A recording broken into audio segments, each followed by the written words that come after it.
You're good to go. Thank you. Good morning, everyone, and welcome to our virtual meeting of the Senate Finance and Appropriations Committee. I want to remind everyone on the meeting to mute your line when you're not speaking and turn off your camera if you have to step away for a minute. And I would like to ask the clerk to call the roll. Senator Saslow. Here. Senator Norman. Here. Senator Henger. Here. Senator Lucas. Senator Newman. Senator Ruff. Senator Vogel. Here. Senator Barker. Here. Senator Edwards. Here. Senator Deeds. Here. Senator Locke. Here. Senator Peterson. Peterson here. Senator Marsden. Here. Senator Evan. Senator McClellan. Here. Senator Howe.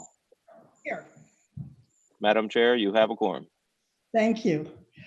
This morning, we're going to do with one bill and one bill only, and that's Senate Bill 5120, which is my bill dealing with voting on November 3rd of this year. And then we will have a briefing by our staff on the governor's proposed budget as well. Before we have member questions or take registered public comment, I'm going to give a brief explanation of my bill. I'm going to ask Senator Barker to chair the meeting while I'm presenting the bill. And I will note that our committee and legislative services staff will be available for questions. And I also want to welcome Kiana Connor, our Secretary of Administration, Aubrey Lane, our Secretary of Finance, and Jessica Bowman from the Department of Elections to our meeting to help answer any questions. And I want to thank you all for being here today. Senator Barker, please chair while I present the bill. All right, well, as Senator Howell indicated, there's just one bill that we're taking up today. And so I will call on Senator Howell to present her bill, Senate Bill 5120. Sorry. Mr. Chairman, I believe there's a substitute for the bill. Yeah, I was just going to say I'd like to move the substitute. I'm sorry. I just want to, and for the public to know, it'll be posted, and for the members, it'll be posted on LIS under the bill history for this, so you can see a copy. Thank you. Mr. Chair, can I ask just a procedural question? Yes. I am curious to know if we are going to hear all the testimony, hear her presentation, and then hear the questions, and then vote here virtually, or will we vote on the floor? Because so far the Senate's not actually ever voted virtually. Because I'm going to try to hang on, but I don't want to miss a vote, and I'm just curious to know if we're going to actually vote. We're going to vote here. It will be up for consideration today, so for action and whatever action we want to take on it.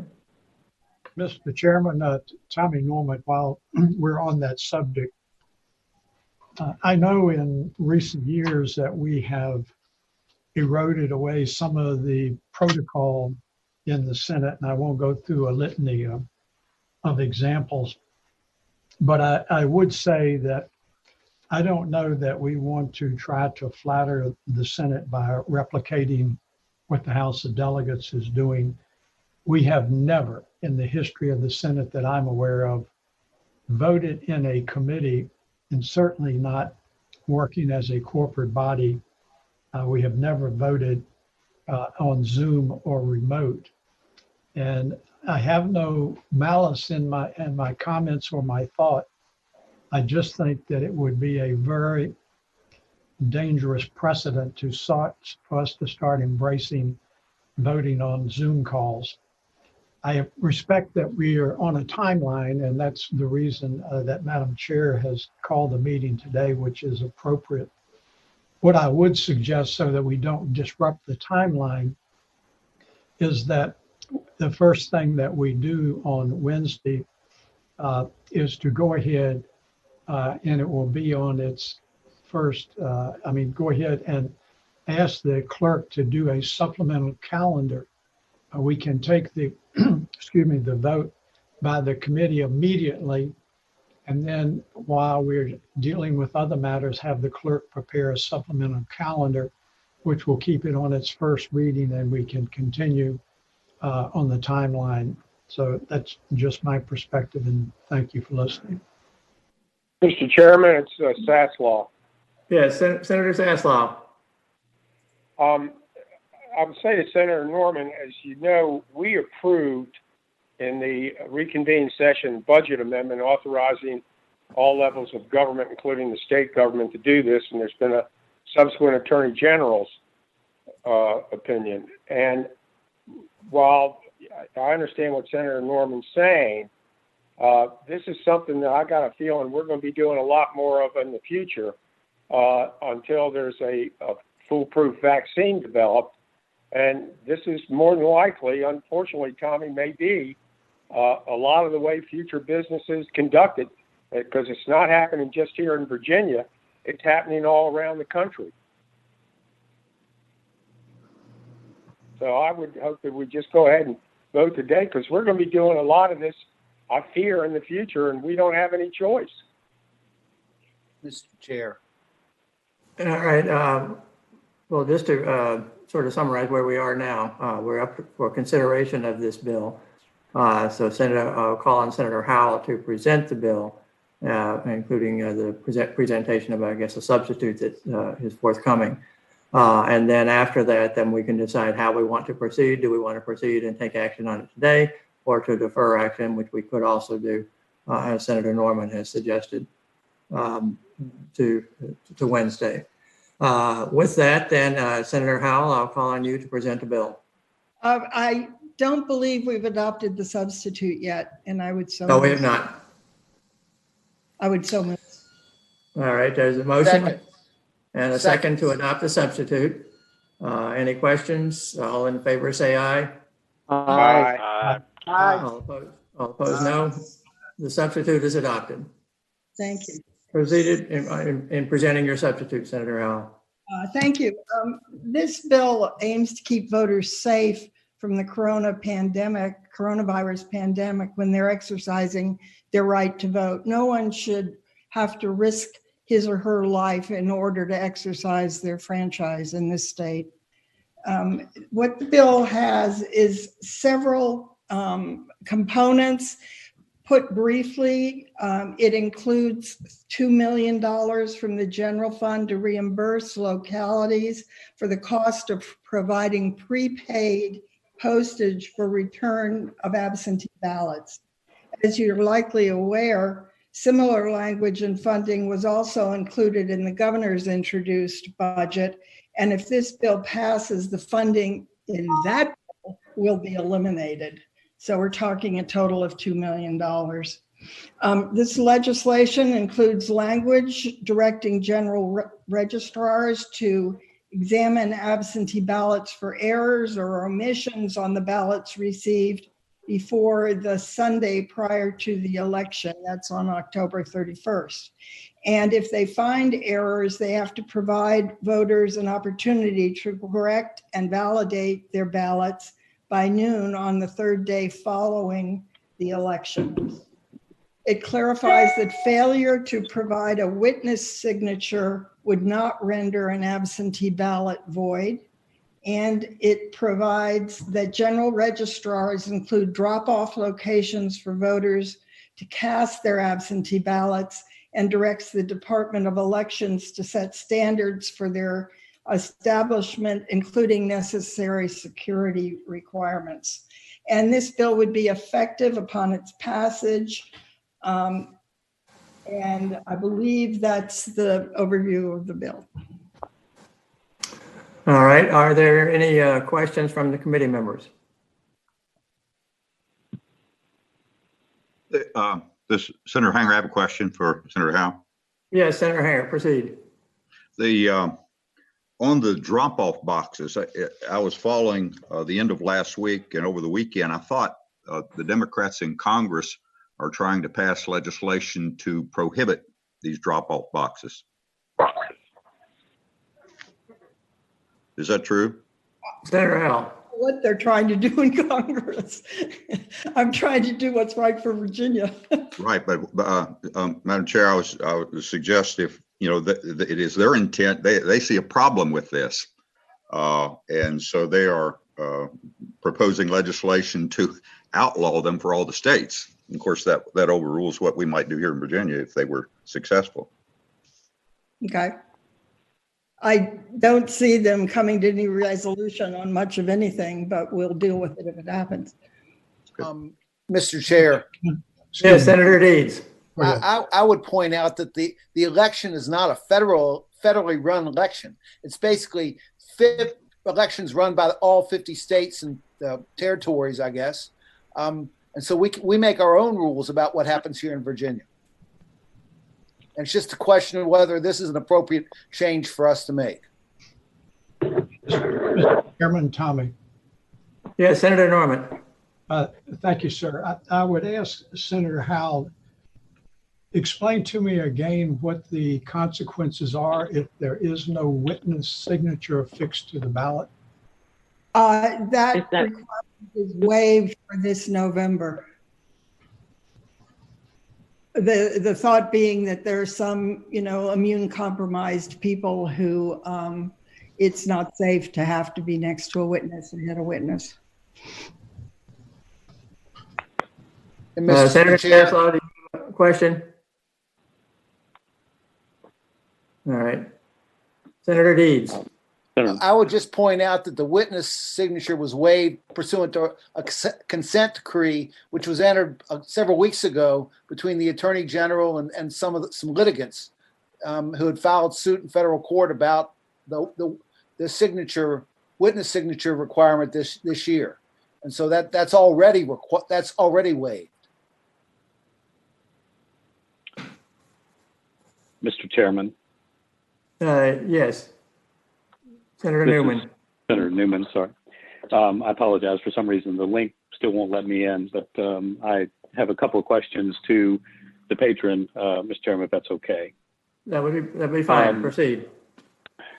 So, Janet, I think the first question is it correct that given the fact that we are not stating here that you need to drop the ballot off to the ballot drop location in person, that someone could go door to door to door to door to door, pick up ballots, maybe a community organizer for a certain area for either party, and then they could then take those legally, not a felony, but legally to the drop-off location and drop each one of those in without any further oversight. Is that correct? If I could ask one of the drafters to respond to that. Madam Yes, Chair, ma'am. Senator Newman, this is Meg Lamb with Legislative Services, typically at a P&E meeting. Yes, without language in that one Romanette clause that limits the return of absentee ballots to drop-off boxes by the voter, an organization could collect absentee ballots that have been counted in their return envelopes and then drop them off at a drop-off box. So, Mr. Chairman, Yes, Senator Newman.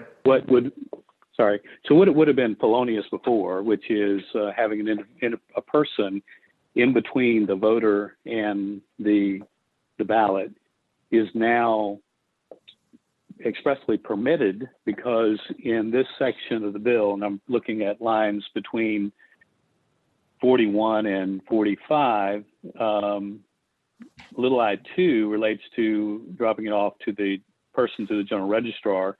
Very specifically in little I3 on line 43, you could drop it off, and we have left off the term the voter in person.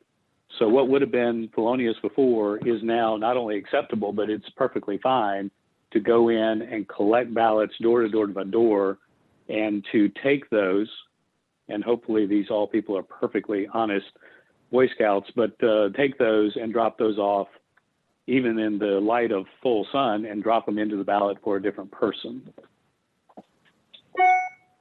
Mr. Chairman, I guess when you take that provision, the fact that there's not a felony in this section, there's no felony whatsoever in this section, and the fact that you actually, it appears that you're able to allow the local governing body, but in this case, the registrar, to set up the locations. You're not required on the inside, not the outside, to have a witness. You're not required to fully fill out the document, and then someone else can take your ballot in. Mr. Chairman, I can't imagine anything that is more inviting of fraud than this would be if we allow this to go forward as it is. Mr. Chairman, I may have other questions, but that to me is just an incredible leap that I'm really struggling with. All right. Senator Howe, do you want to respond? No. Okay. All right. Are there other questions by members of the committee? All right. Mr. Chairman, then if no one else has a yes. question, maybe if you don't mind, sir, this is Senator Newman again. I apologize for not being on there, but you know, if you look at the Code of Virginia, especially this section of the code, it is so carefully drafted to make sure no one can ever purchase a ballot, mess with a ballot, make sure our ballots have integrity. And this, by its written word, allows you to go around a lot of the provisions that we've all agreed to in the past. I mean, I cannot imagine something, whether it comes from Russia or China or anything else, who's messed with ballots before, that could be any worse than this. I mean, it's going to make it possible for us, without a witness of a ballot, without a threat of a felonious charge, for you to go by door to door to door to door. And this is not just unique to Virginia. This same bill has been introduced all over the country, so it will appear that it has been well thought out. That this seems to me to be the biggest invitation for fraud for the upcoming election that we've ever seen. And we're using coronavirus, a terrible thing, to kind of cover up for the fact that we're making these adjustments. So, Mr. Chairman, I can't support it, obviously, but I think it's something that as a General Assembly, hopefully bipartisanly, we will look at here, maybe on the floor, and say, there are a lot of these loopholes that we all agree we're not going to stand for. Thank you, Mr. Chairman. Certainly. Senator Deeds. Mr. Chair, you know, our job ought to be to make sure that we allow as many people who wish to participate with this fall have the chance to do so. And a whole lot of people are scared to death about the coronavirus, particularly older Virginians. A drop-off box is nothing new. Senator Newman's concerns, if they are that somebody's going to be collecting ballots and then and potentially falsifying, we can write in some amendments to make sure that things like that don't happen. But those drop-off boxes are nothing new. Our obligation is to make sure people have the opportunity to participate and to make sure that every vote gets cast, every voter that wants to cast a vote has an opportunity to do that, and then to make sure the votes are counted. There's nothing wrong with this legislation. Nothing, and there hadn't been a problem identified that can't be fixed. Where are the amendments? Well, Mr. Chairman, I actually have some amendments, so I appreciate that. And Mr. Chairman, at the proper time, I'd be glad to go over some amendments. Mr. Chairman, there are two amendments that I have that one would make it that you have to drop off the ballot in person, and the second would make it a felony to do otherwise. So I think the attorney has those amendments. I'd like for them taken up together. So, Madam Chairman, just Saslaw. Yes, Senator Saslaw. I would ask Senator Newman, what do you say to the person who's physically unable to do that? They can fill it out and make it, but they physically can't do that. That's the purpose of this.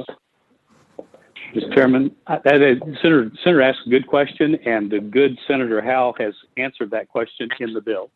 There are two other ways to do it. The best one is to mail it in. So there's a way to do that. It has to be done by the voter, but it could be mailed in. So that's accounted for in the lines that we talked about before. It's a good question, but I think she has already accounted for that. this bill, as written, not only allows but invites a community organizer to go door to door and collect ballots and turn them in.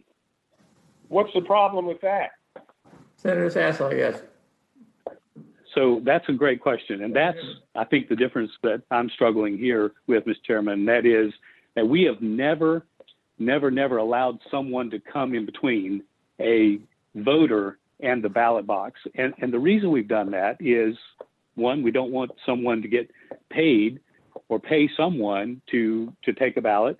Number two, we have made sure that we don't allow this because in the end, you could have pressure on someone outside the ballot area. As a matter of fact, if someone even wants to assist a voter now in filling out a ballot, maybe at their car or something like that, there is tremendous oversight to that. This would be a tremendous leap that we've never done, where we have a time where a live ballot is outside the control of either the voter or the ballot box. Mr. Chairman. Yes, Senator Marston. Thank you, Mr. Chairman. Not to get absurd here, but would that mean that I can't take my wife's ballot to the post office and drop it off for her along with my own, or to a drop-off box? Mr. Chairman. Yes, Senator Newman. Mr. Chairman, when it comes to a drop-off box, no person should come in between a ballot and the voter. And that is what, those of you that have been on P&E now or in the past know that has been sacred forever. And it's terribly important to our voter system.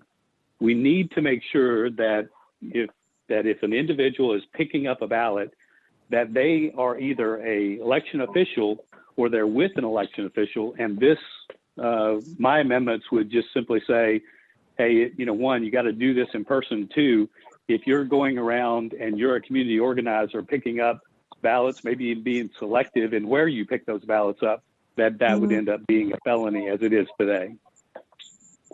Mr. Chairman? Yes, Senator Howell.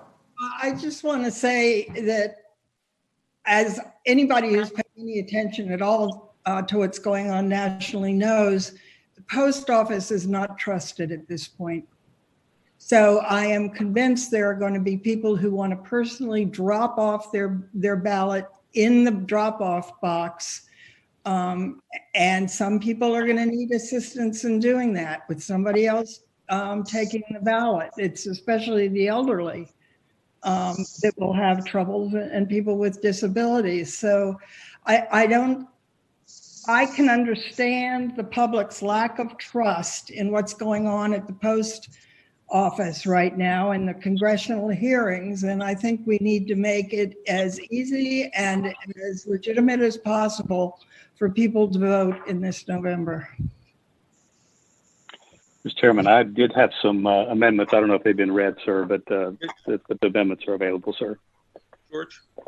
All right. Senator Eben, did you have?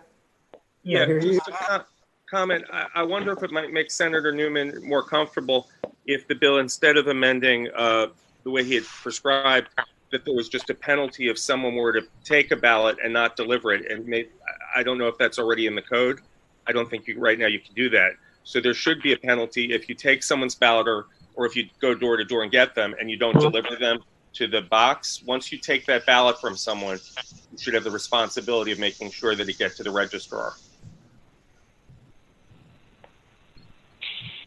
Mr. Chairman, the question is to me, I would say that would help a little, but it doesn't help the potential for fraud that could take place by someone who is not as honorable as Senator Eben. They went to an area and they knew the person was a, quote, a Democrat voter, and they just did not turn that in. You can't control that. What we're doing with this bill is, for the first time ever, and it's landmark for sure, we're putting a separate individual between a voter and the ballot box, and we have not included any felonious statute on that. So Senator Deeds rightly asked for an amendment. We have an amendment that will fix that, and we'll make sure that these community organizers aren't able to select and pick and get ballots. And the amendments that I proposed, I think, help fix that. Thank you, Mr. Chairman. Mr. Chairman, Tommy again. Yeah, Senator Norman. Thank you, sir. Reflecting on the comments that Senator Howell made, we have had individuals who want to vote with disability. They are old, they are infirmed for years, and we have managed to successfully allow them access to voting. So that is not a new ingredient in this discussion that we are having. It is something we have dealt with forever. Another observation, while not laudatory, is incredibly accurate. In a couple of the jurisdictions that I used to represent, it was not uncommon, in fact, was common, that we had what we called walking around money. And walking around money were individuals who had access to resources and would make an effort to collect ballots under much more stringent circumstances. This is absolutely going to relax it. And when Senator Newman talks about a third party coming between the voter and the ballot box, this is only encouraging it. And I would say, Mr. Chairman, I was not aware of Senator Newman's amendments before he made them. So my comments are being made on the fly. I have no misgivings that what I say is going to change anybody's mind. And in fact, some may deny that such situations even exist. Yeah, but I would just say, get in the real world. Down very well. Senator Deeds. Mr. Chair, I would ask Meg if she'd be willing to answer a couple questions. 24.2-1002.1, I think, provides for some penalties for interfering with registration. I wonder if there is any penalty for someone who interferes with a ballot, or if an amendment to one of the to a bill 1002.1 or a similar statute would fix the problem that Senator Newman's identified. Mr. Chair, Senator Deeds, we do also have a code section that talks about penalties for absentee voter or related to absentee voters. Any person who knowingly aids or abets or attempts to aid or abet a violation of the absentee voting procedure is a class 5 felony. That's in 24.2-1012. I think if you all would like for me to read the amendments prepared for Senator Newman to address his specific concern, that might help some of this discussion. Mr. Chair, it sounds Yes, to me Senator like Deeds. it sounds to me like there's already a felony offense available for somebody that interferes with an absentee ballot, and an absentee ballot is exactly what we're talking about in Virginia law. Someone who votes like this is voting absentee, and if somebody's interfering with that, a felony is already available. Mr. Chairman. Yes, Senator Newman. You're never going to get there. You're never going to get there. That's why we have never allowed this. You're never going to get to what someone is doing with those ballots in their basement after they get them from the voter and they're headed to the ballot box. You simply will never get there. So the felonious code section, as it relates to being caught actually messing with a ballot, you're never going to get to. That's why we have made sure the chain of custody is so strong in every other voting section, and why I think this amendment would hopefully help. Mr. Chair, would you like for me to report the amendments? Yes, please read the amendment. The first amendment would be on line 38 of the substitute, adding after Romanet 3, by the voter in person. So that would then read by a voter in person to a drop-off location. And then on the end of line 39, after commercial delivery service, it'd be a new sentence that says, however, any person who returns an absentee ballot to a drop-off location on behalf of another is guilty of a class 6 felony. And then because of that felony provision, we would also need to have an amendment to add an enactment clause with the corrections impact statement. All right, Senator Newman, do you want these taken up separately or as a pair? Well, I would say that we take them up together, Mr. Chairman, because, if you have a section without a penalty, it just reverts to a Class 1 misdemeanor. So I would request, sir, that they be taken up together. All right. Well, we will consider these together. Is there discussion or any further questions as it relates to the amendments here? Mr. Chair. What I would point out is at this point in the process, anything that adds additional expense to the legislation is going to make it less likely to actually become part of the law.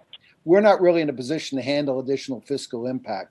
It sounds to me like there's already already a felony offense available for someone who commits fraud. So I'm not certain what these amendments really add to the bill, except potentially binding us from making it effective. All right. Are there any other comments on the pair of amendments? Mr. Yes. Chair. Yes. Mr. Senator McClellan. I think that the remedy that Senator Newman proposes is a little too broad, and not quite narrowly tailored to what he's getting. And what he's going to do is, you have an elderly person or a disabled person who wants their spouse or relative who has been handling during this pandemic most of their essential needs. They would not even be able to have that person deliver a ballot on their behalf without that person becoming a felony. I understand this is an extraordinary measure, but these are extraordinary times we haven't been in for over 100 years. And given what has been going on with the post office, we need to be making it easier for our shut-ins to be able to vote, not harder. And by making it a felony, just to give a family member a sealed ballot to deliver on their behalf, I think goes too far. All right. Are there any other comments? Mr. Chairman. Yes, Senator Norman. I haven't sat on P&E and educated probably as well as I should, but I can't resist the opportunity to respond about comments about the fiscal impact. There's a $2 million budget proposal, both in the bill and in the governor's budget, to implement this. I find it a little unusual that we would even bring up a discussion about cost if, in fact, what we're trying to do is preserve the integrity of a sacred ballot in an election process. To me, that is a priority of spending far beyond some of the other proposals that may be included in the budget amendments. All right. Are there any further? Is there any further discussion? All right. We will now vote on the two amendments offered by Senator Newman. Someone call the roll. Senator Saslow. No. Senator Norman. Aye. Senator Hanger. Aye. Senator Lucas. Senator Newman. Muted. Aye. Senator Lucas, are you there? Oh, can you hear me? Yes, we Yes, can ma'am. hear you. Okay, my vote is no. Thank you. Senator Ruff. Aye.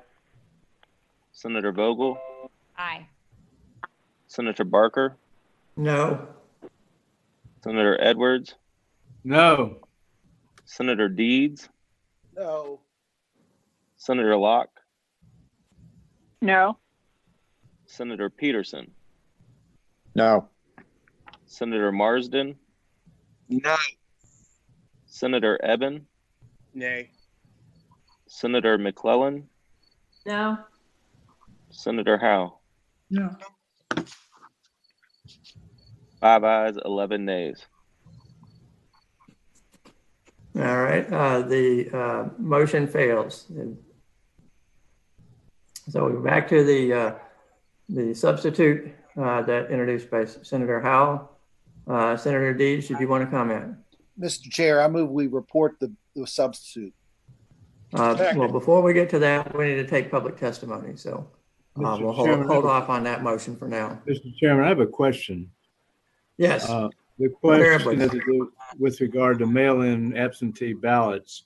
It appears on line 23 and 24 that for the elections held November the 3rd, 2020, upon receipt of the absentee ballot returned by Friday before the election day. Does this mean all mail-in ballots have to be there Friday before the election day, or can they arrive on the election day? And what happens if you put the ballot in the mail a week before and it doesn't arrive till, say, the Friday or Saturday after the election day? Does that mean it's not counted at all? Senator Howell, you want to respond to that? I would ask either Meg or Lisa to go into that part of the bill. All right, Meg. Mr. Chair, Senator Yes. Deeds, or Senator Edwards, excuse me. The language referencing the Friday before the election, that October 31st date, is for ballots to qualify for the absentee ballot cure process that this bill is providing for. Last session, we did pass a law that allows for an absentee ballot to get to the registrar's office up until Friday after the election to be counted, as long as it had a postmark. So this language is just saying that when the absentee ballot, if it gets there before the Friday before the election, or the October 31st, I think we did a specific date, then the absentee ballot cure process will apply.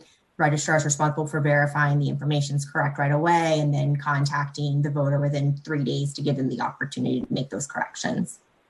Mr. Chairman, yes, Senator Edwards.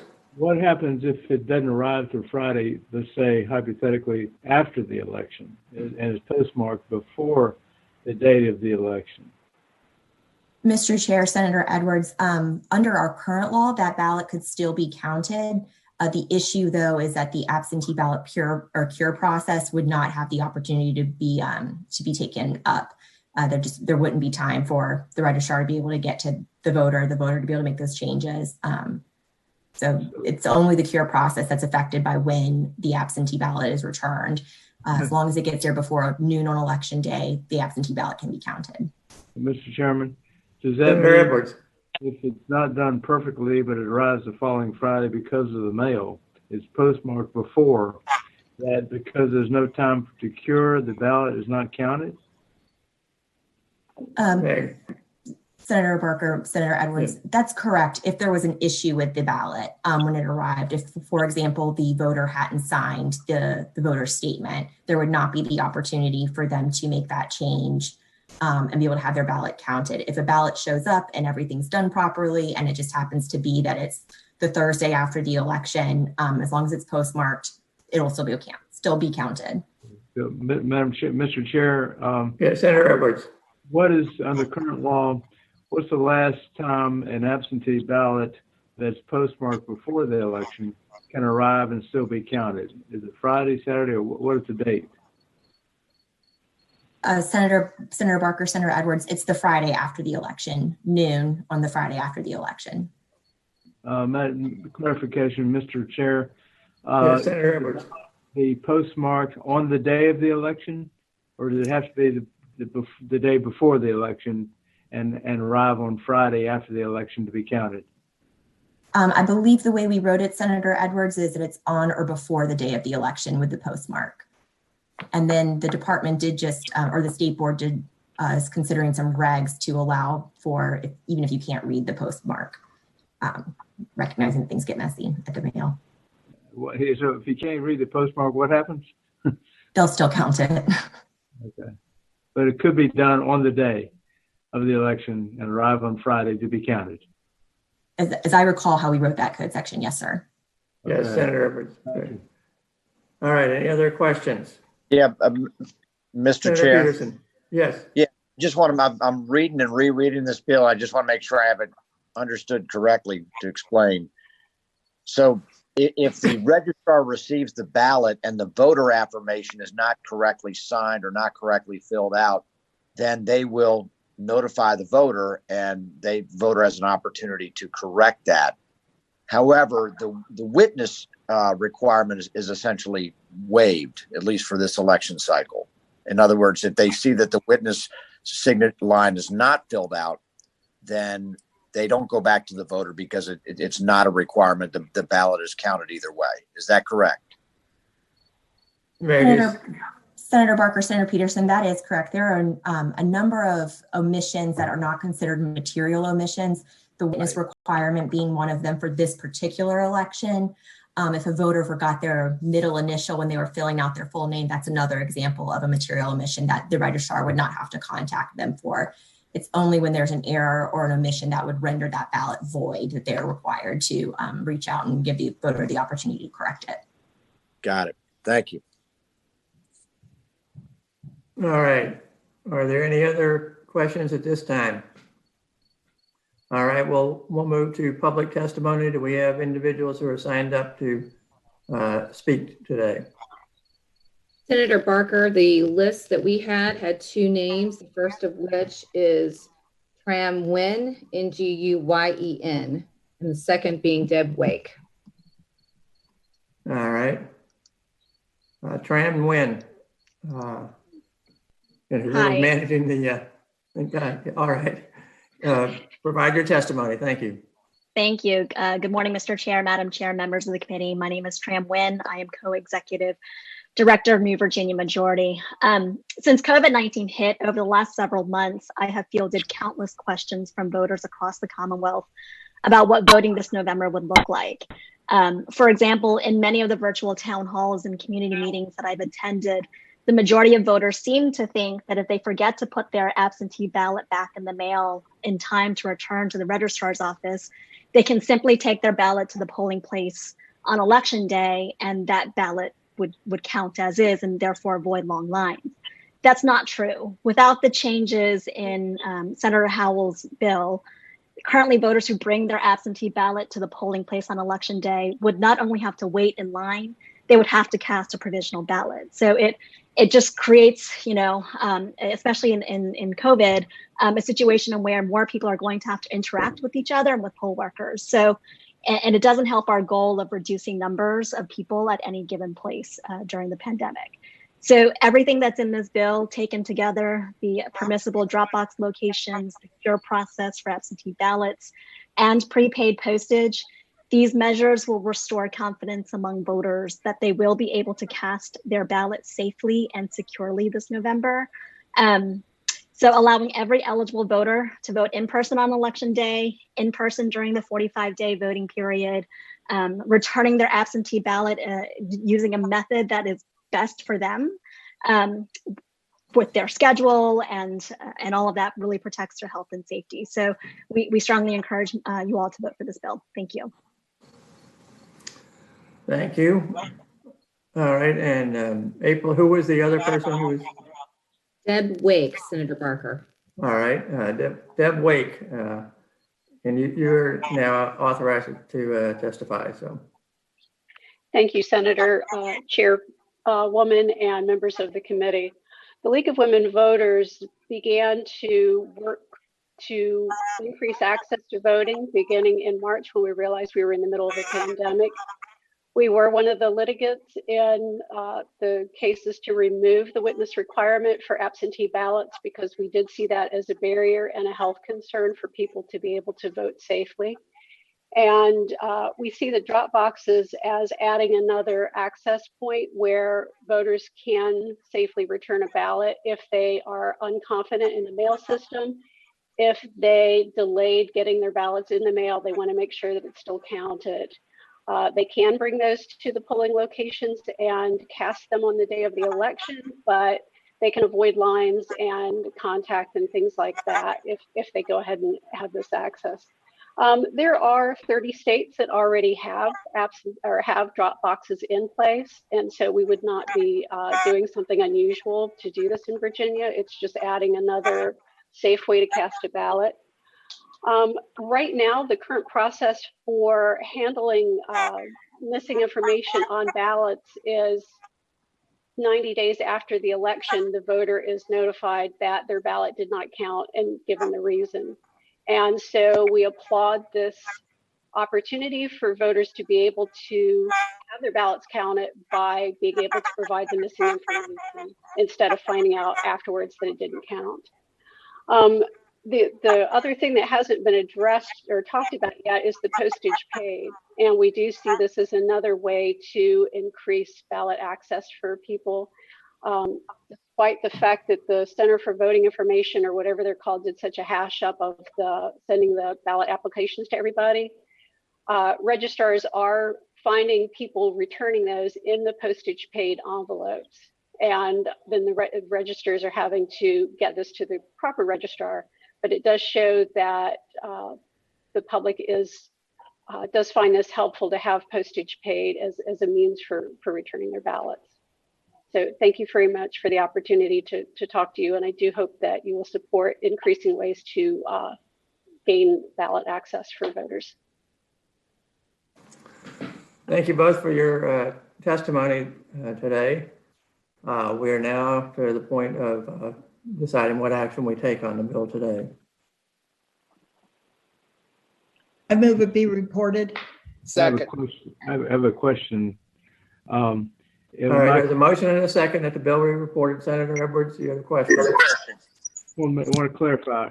If I'm filing an absentee ballot with postage paid, I can either drop it in the mail or drop it in the box. Is that right? Both. Either way. Yes. Yeah, okay. Just want to make sure that everybody understands that. Thank you. Yeah. Mr. Chairman, Tommy, I have a substitute. Yes, Senator Norman. Again, I haven't had the privilege of sitting on Privileges and Elections Committee. It does strike me a little unusual that the committee that has primary consideration of election laws is not involved in this process. And consequently, I would offer a substitute motion that the bill be immediately re-referred to the Committee on Privileges and Elections, and that the chairman of that committee immediately convene a Zoom meeting for its consideration. Mr. Chairman, I second the motion. Second. All right, we have a motion and a second to re-refer the bill to the Privileges and Elections Committee. Are there any discussion or questions as it relates to that motion? All right. Mr. Chairman? Yes, Senator Evan. Yeah, I would just point out that there are several senior members of P&E committee who sit here on the Finance and Appropriations Committee, so there are people pretty familiar with that. And we've got the counsel of our P&E council on this call for whatever it's worth. I just want to make sure people are aware of that. Mr. Chair? Yes, Senator Vogel.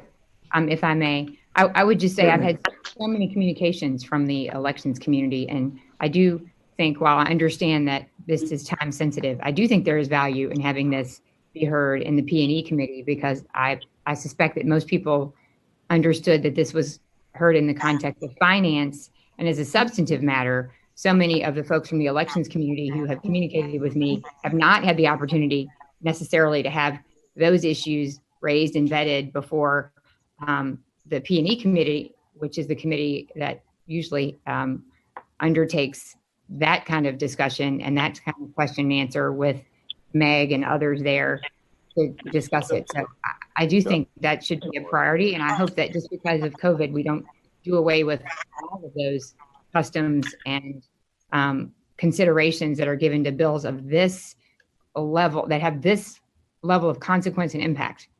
Thank you, Mr. Chair. Yes. All right. Thank you. Senator Deeds. Yeah, as the chair of the P&E committee, I think it's appropriate that the bill be considered here. This is a bill that involves money, and a significant amount of money. And while I appreciate the customs and traditions of the Senate and appreciate the concerns of the election community, and I can tell you that a whole lot of them are going to be concerned about this bill. There are a whole lot of them that are concerned about any changes we make in the election law. But the witnesses that we've heard from today are people that would typically be in the P&E committee. I would suggest that other people have had notice that this bill was going to be considered by this committee. And given the fact that it's been 102 years since we've had a pandemic of this nature, we have to take advantage of this technology. We have to take it's appropriate that the bill be considered here, and I'd urge the committee to go ahead and vote the bill up or down, not refer the bill to P&E. Mr. Chairman? Yes, Senator Norman. Going back to my original comments, and there are a lot of adjustments that can be made under the cover of the pandemic situation, but I don't think that it requires a total casting aside of the protocol that the Senate has adhered to for as many years as I have been in there. And for a committee that has primary oversight under the rules of the Senate to not even take up consideration of election laws seems to me to just be an abridgment that is. And somebody needs to put their mic on mute. Yeah. Thank you, Mr. Chairman. And I get no comfort, and I don't mean this disrespectfully, I get no comfort in saying that there are senior members of P&E sitting on finance. Every committee that we have has cross-pollination between members that sit on the finance committee who sit on the other committees. And I just think that in an effort to try to expedite this matter, that we really are deviating from some very significant protocols within the Senate. And once we start that, I promise you, this argument is going to be used as a precedent going forward on other areas of legislation. And if in fact it is not acceptable to a majority, whether it's Republicans or Democrats, it is going to be disregarded as a meaningless outcry. And I understand the importance of this bill. I don't have any malice against it, but I really don't like the process. Madam Chair. Yes, Senator McClellan. Mr. Chair, I have a question for Meg, and then depending on her answer, comment. Meg, as I understand it, this is a bill that amends the Appropriations Act? That's correct. This applies only to the November 3rd election. It wouldn't apply going forward until we change the actual code. Yeah, Mr. Chair, based on that answer, I mean, again, the Finance Committee is the committee of primary jurisdiction for anything that amends the Appropriations Act. There are a number of substantive matters over the years that have been dealt with in the Appropriations Act, that those bills have been dealt with by the Finance Committee and not the Substantive Committee. And again, this is a very narrow measure dealing with an appropriation, an amendment to the Appropriations Act. This is not groundbreaking. We've done this many years. I think every year I've been in the legislature, we've dealt with substantive matters in an Appropriations Act. And the Finance Committee is the committee that's dealt with it. So I see no difference here. All right. Are there any further comments or questions as it relates to the motion from Senator Norman?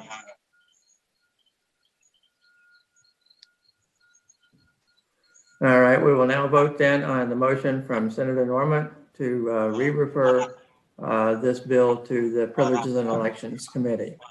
Someone want to call the roll? Senator Saslow. No. Senator Norman. Senator Norman, you're not unmuted. Thank you, Mr. Chairman. I know you enjoy it when I'm quiet. Aye. Senator Hanger. Yes. Senator Lucas. No. Senator Newman. Aye. Senator Ruff. Aye. Senator Vogel. Aye. Senator Barker. No. Senator Edwards. No. Senator Deeds. No. Senator Locke. No. Senator Peterson. No. Senator Marsden. No. Senator Eben. No. Senator McClellan. No. Senator Howe. No. Ayes 5, noes 11. The motion fails. So we'll go back to the primary motion at this point. What that motion is to report the bill. Is there any further discussion on the motion? The substitute. The substitute, yeah. Mr. Chairman. All right, Senator Newman, yes. First, Mr. Chairman, thank you for your kindness before when it wasn't working. Now it's good to see all of you. And nothing I'm going to say here reflects, I think, in any way on the patron of the bill, because I know her intentions are always phenomenal and good, and a dear friend. But this bill, I think, is a precedent setter, and it is one that I think we're going to live to regret. Mr. Chairman, this is no accident. As most of you know, a bill much like this has been introduced in almost every state. Items that relate to the item that we just talked about allowing, quote, community organizers to go around and collect ballots is in all of those. Mr. Chairman, when you think about elections, first, I don't think that money should be the option. If it's $2 million, but to do it correctly, it costs $3 million, we ought to be willing to do that, to have free and open elections that are not an invitation to fraud. Mr. Chairman, back in May, we had a COVID percentage rate of 14.2%. Today, it's under 7%.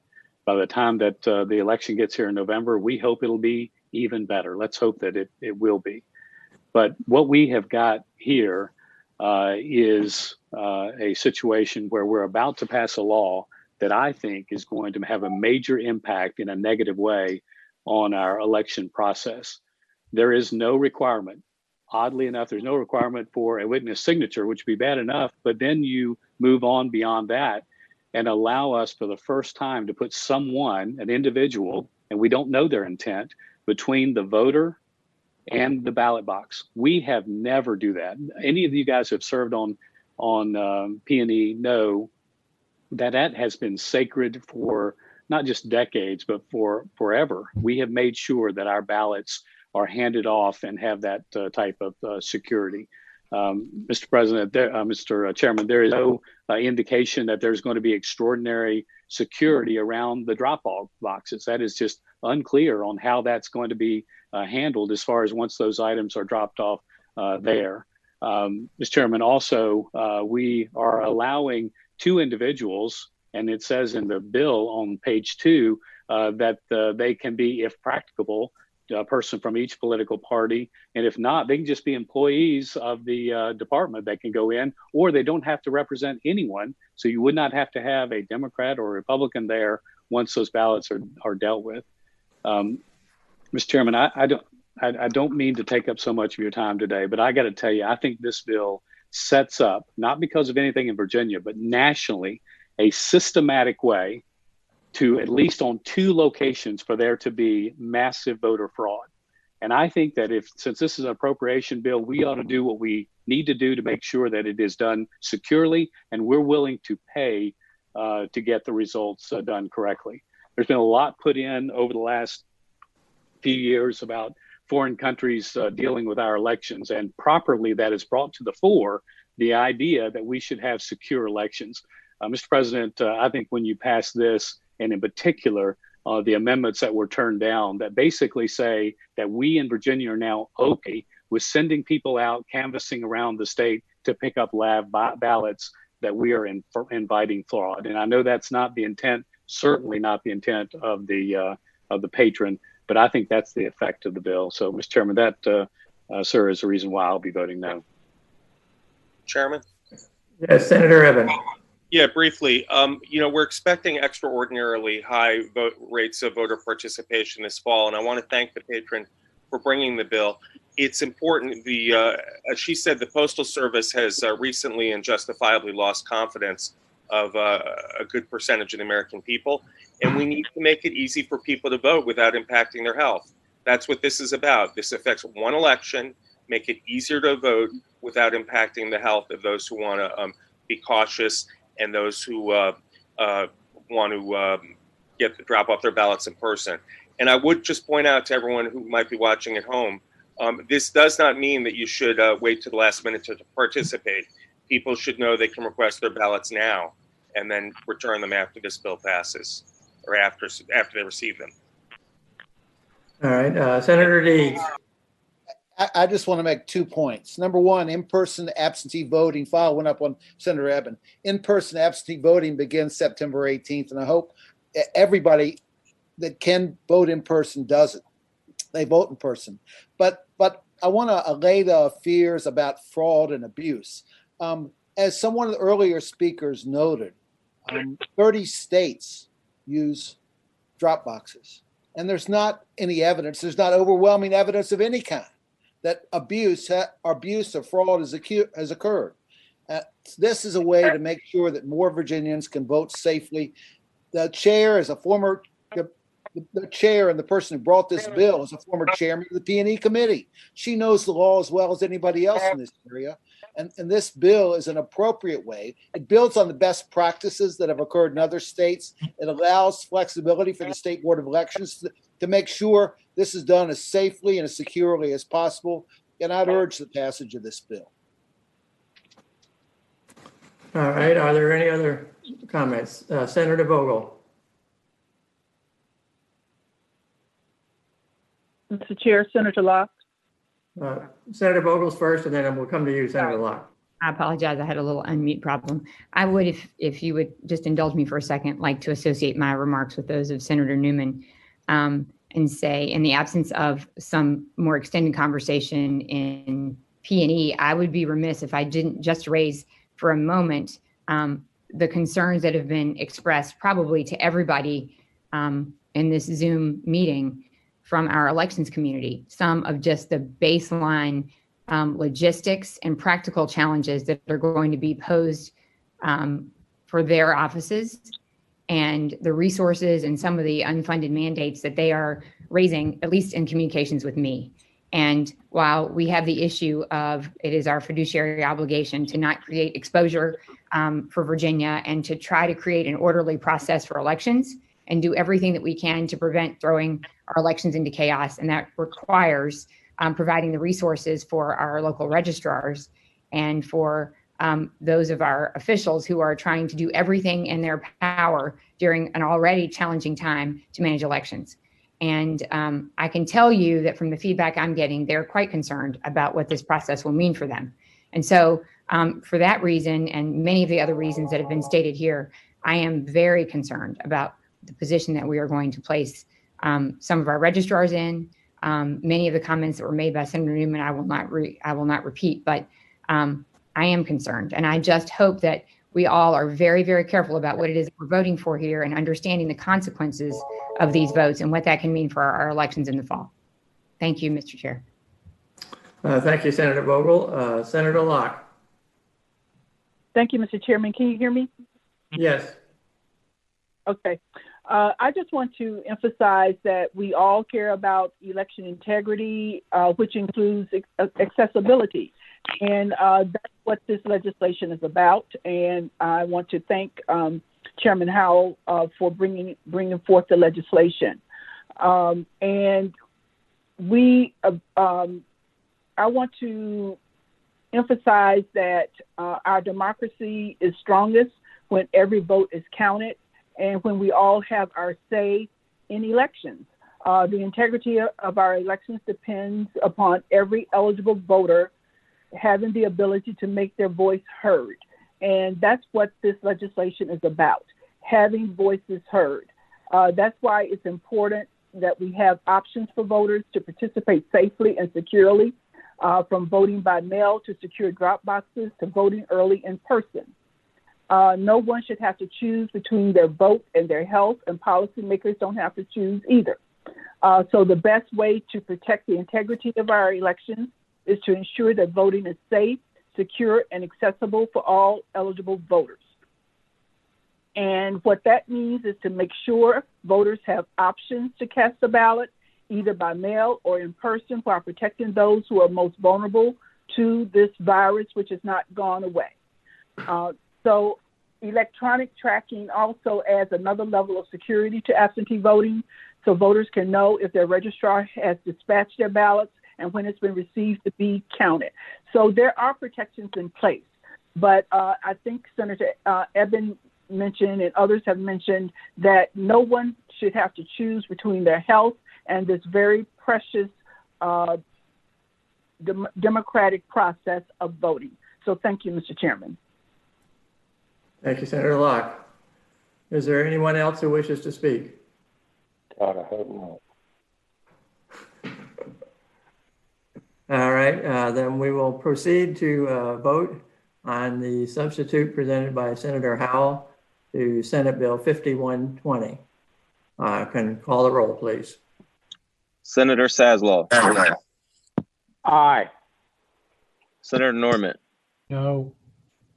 Senator Hanger. No. Senator Lucas. Aye. Senator Newman. No. Senator Ruff. No. Senator Vogel. No. Senator Barker. Aye. Senator Edwards. Aye. Senator Deeds. Aye. Senator Locke. Aye. Senator Peterson. Aye. Senator Marsden. Aye.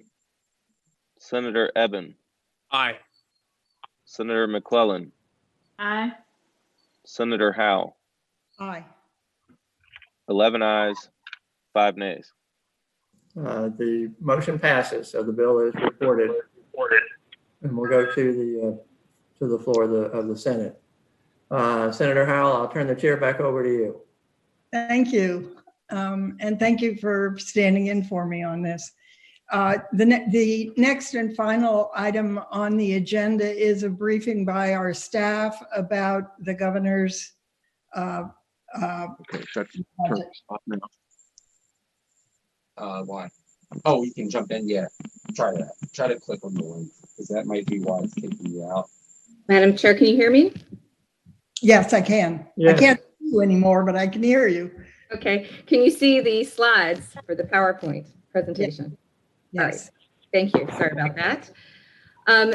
This morning, we'll try to cover this, members of the committee, very briefly, because I know we're maybe a little short on time. And this is slightly duplicative to what Secretary Lane and the Director of Department of Planning and Budget, Dan Timberlake, did previously on the 18th. So we'll move through this pretty quickly. Just starting as a reminder about your priorities during the regular budget session, you might remember the priority was to make investments in the people of Virginia, including items in education like re-benchmarking, early childhood, community college, workforce programs, need-based aid, health and human resources, funding the Medicaid forecast and enhancing provider rates and waiver slots, permanent supportive housing, obviously employee compensation, including state-supported locals, teachers, state police, et cetera. There were some additional things in transportation, as you know, more than $1 billion in new revenue related to that new legislation, and then some items in natural resources. You did those things by also prioritizing structural balance. So initially that meant putting cash to maintenance reserve, doing rainy day fund and reserve deposits, and some other things, moving things that were one time to the caboose budget and some other items. Just a review of the current environment. As you know, the financial impacts of the pandemic are still not fully known and continue to evolve. In April, the administration anticipated that revenues would decline by $1 billion in each fiscal year, and that included fiscal year 2020 that ended in June. We ended up being about $234 million behind the forecast. July revenues were better than expected, but much of that was due to payments that were previously due in June. And the reforecast process was conducted by both the Joint Advisory Board of Economists and the Governor's Advisory Council of Revenue Estimates. The governor's introduced amended budget changes those resources by $2.5 million. So that's a reforecast negatively of about $2.7 million with some positives related to balances. This slide just shows you that what the adopted budget looked like when you last left town. And I won't belabor that, but there was, because you didn't make some, the one-time deposit reserves, there's a higher number rolling forward. This slide just provides you a reminder of the general fund actions that you took at the reconvening session. I just mentioned not doing that planned voluntary reserve, revenue reserve deposit, and some other items, including, if you look on this slide, the unallotment actions, and this shows you what it was for fiscal 2021 and 2022. So I won't belabor that. Looking at the resources for the budget that the governor sent down on the 18th, which is Senate Bill 2015. This just summarizes those actions that we mentioned, including the revenue estimate and some transfers. If you look, slide 10 finishes out those actions, and you'll see that this budget that he has proposed has in the second year $490 million unappropriated balance. You might remember that both Secretary Lane and the Director of DPB cautioned that while that was a chunk of money, that structural balance would be important because there's about a $300 million problem related to structural balance going into the next biennium. Just to quickly summarize, because the other analysts are going to go by area, some of the items that were in the governor's proposed budget on the 18th. There are some one-time unallotment restorations and some limited new funding that included some initiatives that had been unallotted, as I mentioned, of about $75 million in the first year and $45 million in the second year. There was some restoration of cultural initiatives that had been unallotted of about $9.6 million in 2021. Some restoration of the funding for the historically Black colleges and universities. That includes $6.5 million for Virginia State, $1.5 million for Virginia State's extension related to having the money for the maximizing the federal match, and $7.5 million for Norfolk State University, all in fiscal year 2021, or the first year of the biennium. Under criminal justice reform and policing initiatives, there are $2.6 million general fund in fiscal 21 and about $1 million in fiscal 2022. There is funding for mandatory curriculum, decertification, civilian review boards, and information sharing about law enforcement officers. Funding is included for 8 positions in the Department of Criminal Justice Services, and Caitlin will cover that in more detail. Some other items, there's $2 million related to prepaid postage for absentee ballots. Now, that if that bill were to pass, the Senate or House bill that we just covered in committee were to pass the Senate, this would be duplicative and could be removed. There's $8.5 million related to non-general funds related to both either using TANF or the coronavirus relief funds for various actions related to food security. Those will be covered in detail by the analysts. And then there's some language amendments that will also be covered by the analysts related to eviction and utility disconnection moratoriums, those election policy changes, and then some other specific changes in the areas of natural resources and transportation. Moving on to the next slide, slide 12, tax policy language amendments. There is a language amendment to enact a tax on heated tobacco products at the 45 cents per pack or 2.25 cents per stick that would begin January 1 of 2021. There's also language applying the Wayfair Nexus standards for the purposes of the tobacco products tax. And then there's a technical amendment that extends the sunset date on the limit to individual taxpayers can claim under the land preservation tax credits. The biennial budget assumed previously that continuation to limit the revenue forecast. Moving forward, this slide just covers, it's just a summary of those one-time restoration of unallotments by the individual program or initiative. I will just note, if you look at the Housing Trust Fund and the Telecommunications Initiative, they have some additional deposits in each year. That's summarized on this chart as well. This next slide just describes the cultural initiatives all in one place. But again, most of those are either in K-12 or under historic resources, and those will be summarized by the analysts as well. This slide is just a reminder of what was presented from the Department of Planning and Budget Director's presentation of where we stand on all reserves. And I did want to mention, between the action that you took in reconvened session, not to make that over $600 million deposit to the reserves, and then the unallotment that wasn't restored of the $300 million, there's already been you've already taken actions that didn't deposit about $900 million to reserves. So I did just want to mention that briefly. Moving to slide 16. This is the overview of, you might remember the staff previously did a presentation related to federal funds and most specifically the coronavirus relief funds.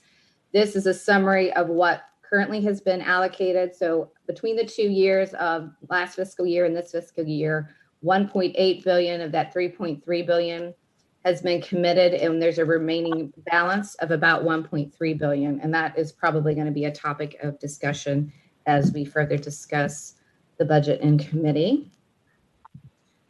Moving to just this last slide, just a reminder that the economic situation currently remains unclear due to the pandemic. The staff will continue to watch Medicaid spending because there might be additional pressure on the state budget if caseload goes higher. Some of that is required to federal maintenance of eligibility efforts and in order to receive a federal enhanced match rate. Mike's going to cover that in detail. There are also large requests related to both testing, PPE, and then childcare and housing. And as a reminder to a previous presentation that came before the committee, the Unemployment Insurance Trust Fund is also estimated to have a record deficit. And then there are going to continue to be questions on whether or not they'll act again at the federal level to either give additional stimulus funding or flexibility with the current funds. And Madam Chair, if there are no questions, I'll turn it over to Charles. Are there questions? Question, Madam Chair?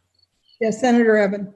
I don't know if we're coming up to if this is the right section for general tax collection, but I'm told that there's a technical adjustment to how we collect some of our taxes that results in cuts to education aid of 20 million in Fairfax alone. I don't know if that's all I've heard thus far. I don't know. I'm getting more information.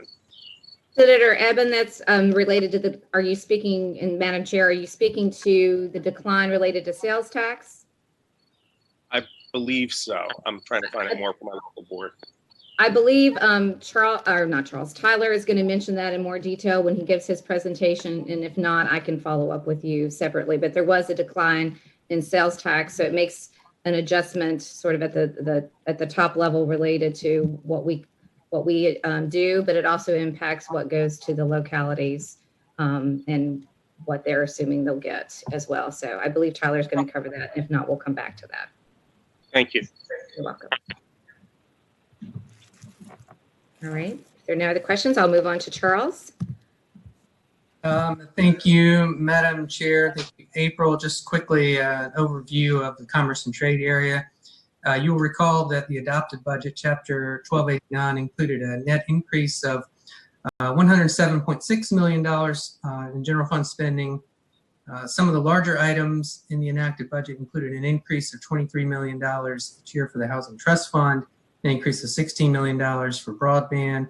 There was also $6.6 million for an eviction prevention pilot program. Unallotments from the reconvened session totaled $118.2 million. The budget that has been introduced restores $84.1 million in unallotments and also proposes new spending of $40 million from the general fund. Those include fully restoring appropriations to the Housing Trust Fund, broadband, and the Office of Offshore Wind. The proposed budget also proposes to partially restore funding for the eviction prevention program at $3.3 million in the first year, and also proposes partially restoring funding for the Virginia Jobs Investment Program Grant Fund. That would be at $2 million in the first year. The additional new spending includes $25 million in the first year for the Housing Trust Fund, which would take the total up to $55 million in the first year and $30 million in the second. There's also a proposal for an additional $15 million in broadband, which would take the total up to just under $50 million in the first year and just under $35 million in the second year. And as April mentioned, there are language amendments that would implement temporary moratoria on both evictions and utility disconnections. Next slide, please. So this slide just summarizes what I just told you, but in the form of a table. So you can see the increases by year. Just dropping down to the language on the moratoriums. The temporary moratorium on evictions would last until April 30th, 2021. As you know, the Supreme Court extended the moratorium until early September. This language would keep that moratorium in effect until April 30th. There's also a moratorium on utility disconnections, which would last until 60 days after the end of the state of emergency. Next slide. And these next two slides just show what the unallotments were in Chapter 1289 and the proposed restorations. You can go to the next slide. And those, again, this is just the remainder of the table showing the unallotments. But that, Madam Chair, is all of my comments on commerce and trade. But I'd be happy to take any questions if there are any. Are there any questions? Okay, next part. Good morning. Picking up with higher education, the overview on slide 24. As you recall, in Chapter 1289, the adopted budget included a net increase of about $284 million for higher education over the biennium, and nearly all of it was unallotted, including some of the larger items noted in the middle of slide 24, including the Last Dollar Plus Community College Workforce Initiative, the new initiative known as G3, undergraduate need-based financial aid, new funding for George Mason University and Old Dominion University related to enrollment growth, and new initiatives at Norfolk State and Virginia State University. Also increase in tuition assistance grants and a tuition moderation incentive funding pool. Again, all unallotted. And the proposals in Senate Bill 1515 would only restore the new funding for Virginia State University and Norfolk State University in the first year only. We'll talk a little bit more about those on the next two slides. The next two slides, 25 and 26 together, summarize both the funding that was initially included in the budget, indicating that they were unallotted, and then just noting the proposed restorations. About 3 lines down for NSU and VSU, the larger of the items for those two were a new college affordability network pilot program for Pell eligible students in the local areas of the campuses. Also towards the bottom, April mentioned some funding so that VSU would meet the federal required match for cooperative extension. And then on slide 26, on the next slide, please. The other items, if it will move, there you go.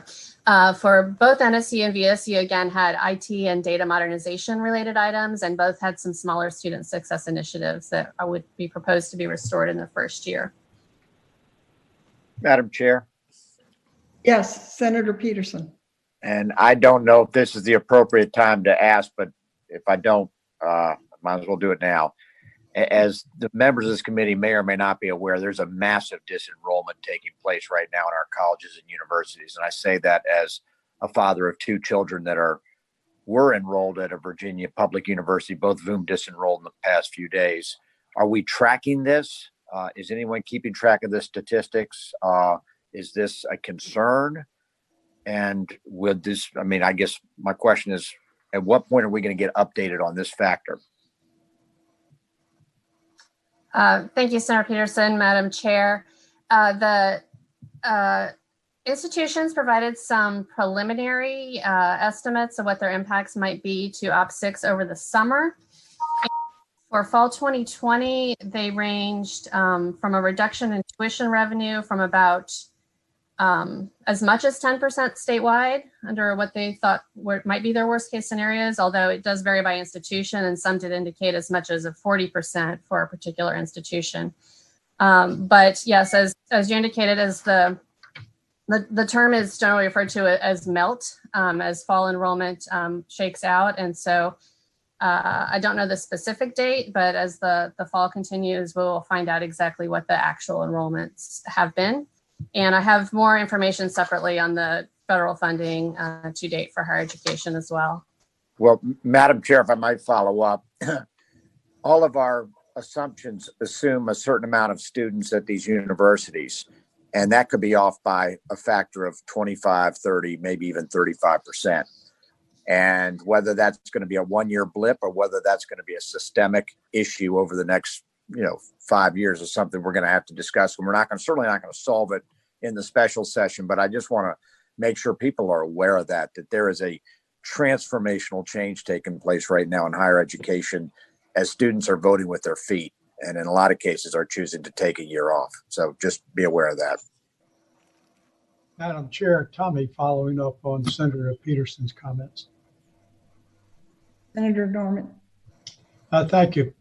I share the concern that Senator Peterson, I think, has very clearly articulated. And I don't know that we can put it off until January without addressing it. As we all know, a number of the public colleges and universities are welcoming their students back, and they're doing a hybrid in some situations. Some are going exclusively towards virtual learning. I have parenthetically heard that some of the virtual learning is not as rewarding and as educational as perhaps some of the academicians would like. I think there's going to be continuing challenges. I'll be very surprised if some of the colleges don't have to reverse the situation and end up sending the students home. A second consideration, as I'm sure all of you are aware, is that on some campuses, the students and their families are starting to rail about whether or not they're entitled to some reduction or rebate in tuition and fees as a result of the diminished rendering of services and a quality educational experience. Senator Peterson makes a great comment. I don't know how we justify giving some of these colleges and universities additional monies that were unallocated when we don't even know what the census is going to be. We very well could be putting money to some of these colleges and universities based upon student enrollment increases when in fact they're going to end up being diminished. I appreciate that that's very challenging, but I think we're going to have to look at, my persuasion is we don't have to do anything. My persuasion is that we need to look at higher education as a corporate body and be very careful about singling out any individual public college or university to get on add-on money for any reason unless we've got some empirical data to support it. And there is some degree of equity as how we're trying to teach, we approach all of our public colleges and universities. I think we have to be very careful about selectivity. Madam Chair, this is Secretary Lane. Am I allowed to ask to make a comment? Yes, Secretary. I just wanted to point out, in fact, I'm going to have to be leaving in a few minutes. I'm going to meet with all the council, higher education presidents for a luncheon on this very topic. From the administration's perspective, as Sarah mentioned, we've been working a lot directly with OP6 and the universities specifically. And to the comments made, there's a huge range between what could happen and per university. So from the administration's perspective, what we're doing is working with them, again, through SHEV and OP6, to Senator Norman's point, to see exactly what the impacts are once we have the facts. And this is something I'm sure the administration will be bringing to your attention in the regular session. And that's the message I'll be giving to the presidents here in about a half hour. So I just want to let you know we're sensitive to it also, but we just don't have enough facts to make those judgments yet, but are working with the institutions in SHEV and OP6. So thank you, Madam Chair. Mr. Secretary, if I could ask you a question. Isn't it true that some of the CARES money will be going to our colleges and universities? Some of it possibly. We're looking at obviously those things that can be reimbursed specifically for the COVID-19. So some of it has gone directly there. We have to be cognizant we can't replace tuition, for instance, or their revenues. But yes, some of that money, specific requests, and I know some of the additional monies, there are requests that are into us right now that we're reviewing. So yes, ma'am, for the direct cost. But this is a separate issue, I think, that Senator Peterson has brought up, and that is their financial viability impacted by what's happening to enrollment. That right now, the CARES funds cannot be used to help that matter. Thank you. Madam Chair, Tommy again. Senator Norman. I know it probably from afar appears that I'm in something of an adversarial mood today, but I really am not. And I'm going to make another very controversial comment that is absolutely true. I think the responsibility in making the determination on what funding higher education needs in this pandemic situation is going to have to fall on the legislative branch. And here's the controversial comment. That is because the Council of Presidents at times are a bunch of wimps. They are very concerned about financial retribution and their outspokenness potentially having an impact on their funding. That is not a very gracious thing to say, but it is a reality. And Madam Chairman, I just think that the Senate and the House of Delegates are going to have to take the leadership on making the appropriate determinations on this, because I am not confident we are going to get clear, cogent, and forceful comments from the Council of Presidents. If I might, if there has been retribution, it has not been in the past year.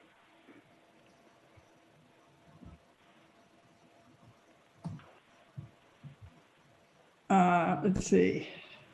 Okay, next. Any further questions?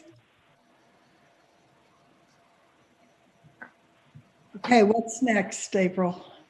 Madam Chair, there's just one more slide in my areas that does complete higher education. On slide 27 summarizes the actions in the other education agencies. And there is one proposed restoration, $400,000 in the first year under the Library of Virginia to expedite the release of the gubernatorial records as their archiving function. And that completes my portion. And next up is Tyler with K-12. Good, Tyler. Thank you, Madam Chair. In Direct Aid, Chapter 1289 includes a net increase of $1.3 billion over the biennium, with $490 million unallotted. The adopted budget maintains the full required rebenchmarking cost of approximately $855 million. Senate Bill 5015 proposes amendments for a technical update on the estimated portion of sales tax dedicated to K-12 and proposes restoring $7 million in fiscal year 2021 unallotments. To the next slide, to Senator Evans' question, the K-12 sales tax estimate reflects a decrease of approximately $215 million the first year and $212 million the second year compared to the estimate included in Chapter 1289. For every $1 decrease in K-12 sales tax, the K-12 formula requires the state to spend 55 cents for the state's share of basic aid. Therefore, the decrease in sales tax requires a state general fund spend of $120 million the first year and $118 million the second year for the state's share of basic aid. But there is a decrease of 95.2 in the first year and 93.6 million in the second year overall to direct aid education distributions to divisions. For the members, we'll have the division distribution summary posted on our website. There's an additional amendment to propose the transfer of $16.6 million non-general fund TANF dollars from the Department of Social Services to pay for a portion of the VPI program in direct aid, while direct aid would transfer $16.6 million in general fund back to DSS.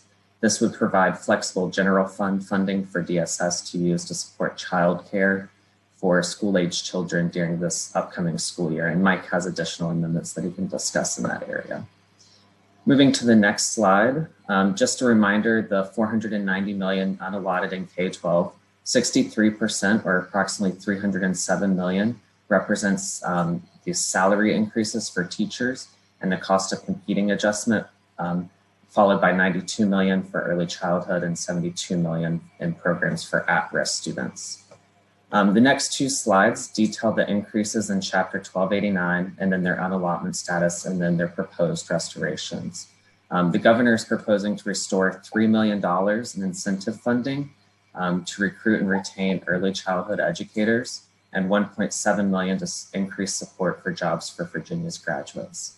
On the next slide, you'll see the remaining proposed restorations, $1.3 million for the Black History Museum and Cultural Center, and then $1 million for the American Civil War Museum to support history education respective to the museum's missions. So in total, Senate Bill 5015 proposes to restore $7 million of the $490 million unallotted in direct aid. The next slide is just a reminder that Chapter 1289 89 maintains the staffing ratios for counselors at the level funded in fiscal year 20, which supersedes the lower counselor staffing ratios adopted in code during the 2020 session. And then you'll see additional bullets on the required funding to meet the statutory ratios, which were initially included in the conference report before an amendment at the reconvened session. And then very briefly, the Department of Education saw an increase in Chapter 1289 by 11.8 million over the biennium, with 9 million unallotted.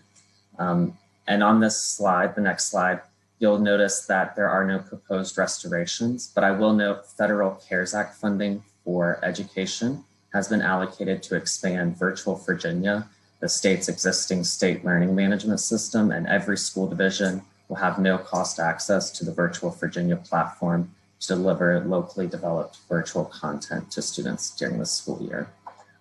Madam Chair, I'll take questions now on K-12. Are there questions?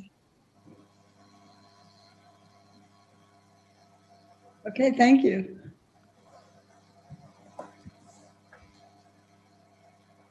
Okay, Mike. Madam Chair, it's Mike Tweedy. So in Health and Human Resources, if you please go to the next slide. Just a quick summary of the proposed amendments in Senate Bill 5015. They basically reduced the HHR budget by a net 248 million general fund and increase about 587 million in non-general funds. And I'll go over that in the next few slides. It's mainly the enhanced federal match that comes from one of the federal stimulus bills is the main change that's occurring in HHR. And the spending increases are really all non-general funds. On the unallotment side, there was one restoration of one pass-through grant in HHR. Next slide, please. Just a quick reminder about the Medicaid match rate change. So the second federal stimulus bill, the Families First Coronavirus Relief Act, increased the federal match rate for Medicaid by 6.2 percentage points. It's for every quarter, and that the Secretary of Health and Human Services at the federal level has declared a public health emergency, which he originally began January 31st, and that currently goes to October 30th, and he can only reauthorize or renew the emergency every 90 days. So this is so far a rolling target. You can see for FY20, where there's about 319 million in savings. That actually goes to the bottom line for the general fund and comes forward in FY21 to help out with liquidity in the state budget. And you can see the estimate for 2021 is 331 million. Move to the next slide, please. And so that represents the two amendments related to Medicaid. The first one is that 331 million in savings is reflected, of course, so that it's replaced with federal funds. And this is one of those things that it could, by the time you get to January, if the emergency is extended, it's about 165 million in general funds for each quarter. However, the other side of that federal stimulus funds is there's a federal requirement that there's a continuation of coverage. You really can't disenroll people while we're receiving the additional federal funds. And there's a typical number of people that basically fall off the Medicaid rolls every month. There's always usually a net increase, but that negative enrollment you would typically see each month isn't occurring. So the enrollment for Medicaid is up by about 118,000 since the emergency began, and half of those are Medicaid expansion. So what the governor's budget does recognize those increased enrollment costs of about 89 million. So that sort of offsets a portion of the enhanced federal match rate, and you come to that net 242 million in general funds that goes to the bottom line of the budget. Next slide, please. In social services, this is the only other agency that has amendments. The first one is related also to the federal match rate change. The Federal Foster Care 4E program uses the same federal match rate for Medicaid as the match rate for that program. So that increase also generated 5.8 million in general fund savings there. The next one, the 16.6 million general fund, this is like Tyler mentioned in K-12, is related to childcare. So essentially, they're moving federal money around between DOE and DSS. It's not a net increase in general fund. This general fund is coming from the Department of Education. The whole intent of what they're trying to do is to get the general fund to DSS so that they have greater flexibility in basically helping to fund childcare for school-age children. So with the virtual learning that's going to occur in K-12 education, there's a lot of working parents and lower-income parents who are going to have to use different, I guess, less traditional childcare options in order to basically give them the virtual schooling they need. So the TANF funds and the Child Care Development Block Grants have a lot of reporting requirements and things that they wanted to get general fund basically to DSS to give them greater flexibility in how they would administer that type of child care. There were also 3 other amendments related to using TANF funds. One is a one-time payment for TANF 2-parent families. This is traditionally funded from the general fund, but what they're doing is since normal single-parent families received an increase of 15% on July 1st, with the General Assembly had provided, this is a mechanism where they can provide some assistance through TANF to 2-parent families without using general funds, but it has to be very limited, which is why it's a small amount. There's also about $650,000 for funding for food banks for emergency food supply packages, and this goes along with some additional funding in the Coronavirus Relief Fund. And then lastly, there's TANF funds to provide a one-time benefit payment, basically for food assistance for families with children in Head Start. These are families that did not receive a food benefit payment under some of the federal pandemic policy. So this helps families with children in Head Start. It's roughly about 14,000 families that would receive an average benefit of about $250. Next slide, please. Very quickly to go over the allotments, if you go back to chapter 1289, the net in HHR was about 1.2 billion over the biennium was the net increase. So in addition to the mandatory programs, there was substantial investments in mental health and a variety of other areas. The total unallotted spending was about 442 million. And you can see much of that new spending was about 2/3 in programs and services, and about 1/4 of all the new spending, that new spending was Medicaid provider rates of what was unallotted. Next slide, please. And these final 2 slides basically just highlight the summary of that allotment status. So of course, there were a few things that did continue back in the reconvened session, the personal care rate increase, funding for DOJ settlement slots. But as you can see on here, all the other unallotted items basically being eliminated in the governor's proposed budget. And they're related to like investments in mental health, Medicaid provider rate increases, and you can see them listed here. Next slide, please. And lastly, this summarizes the other items that were also unallotted, and therefore that would be removed out of the governor's budget for Families First, which is the new foster care prevention program, things like that. The only item that was restored was one pass-through grant in social services for $50,000. So with that, Madam Chair, that concludes Health and Human Resources. If there are any questions. Are there questions? Madam Chairman. Yes, Senator Newman. Madam Chair, my question really goes to the COVID relief money. I know we made some decisions during the veto session, but initially we all kind of thought that, and the summary of the budget said that there would be a kind of a bipartisan group that would be helping to look over this multi-billion-dollar fund. I know that that's something that a number of us would really like to be involved in, as opposed to allotting a fund. Is there anything that the governor has set down that allows there to be a legislative involvement in the COVID funds, either be gray machines or be the COVID CARES Act money or some of the education funding money, any of that has come back down to give us some kind of at least insight or say in that budgeting of COVID? Is anyone from the administration still on the call to answer that question? Madam Chair, I believe Dan Timberlake is likely on, if you'd like him to speak to that, but I will also add that the language related to legislative input was suggested by our staff. It was not adopted in the amendments that got sent from the governor's office and reconvened, but I would ask possibly Dan to address the second part of that question about input, if he's on.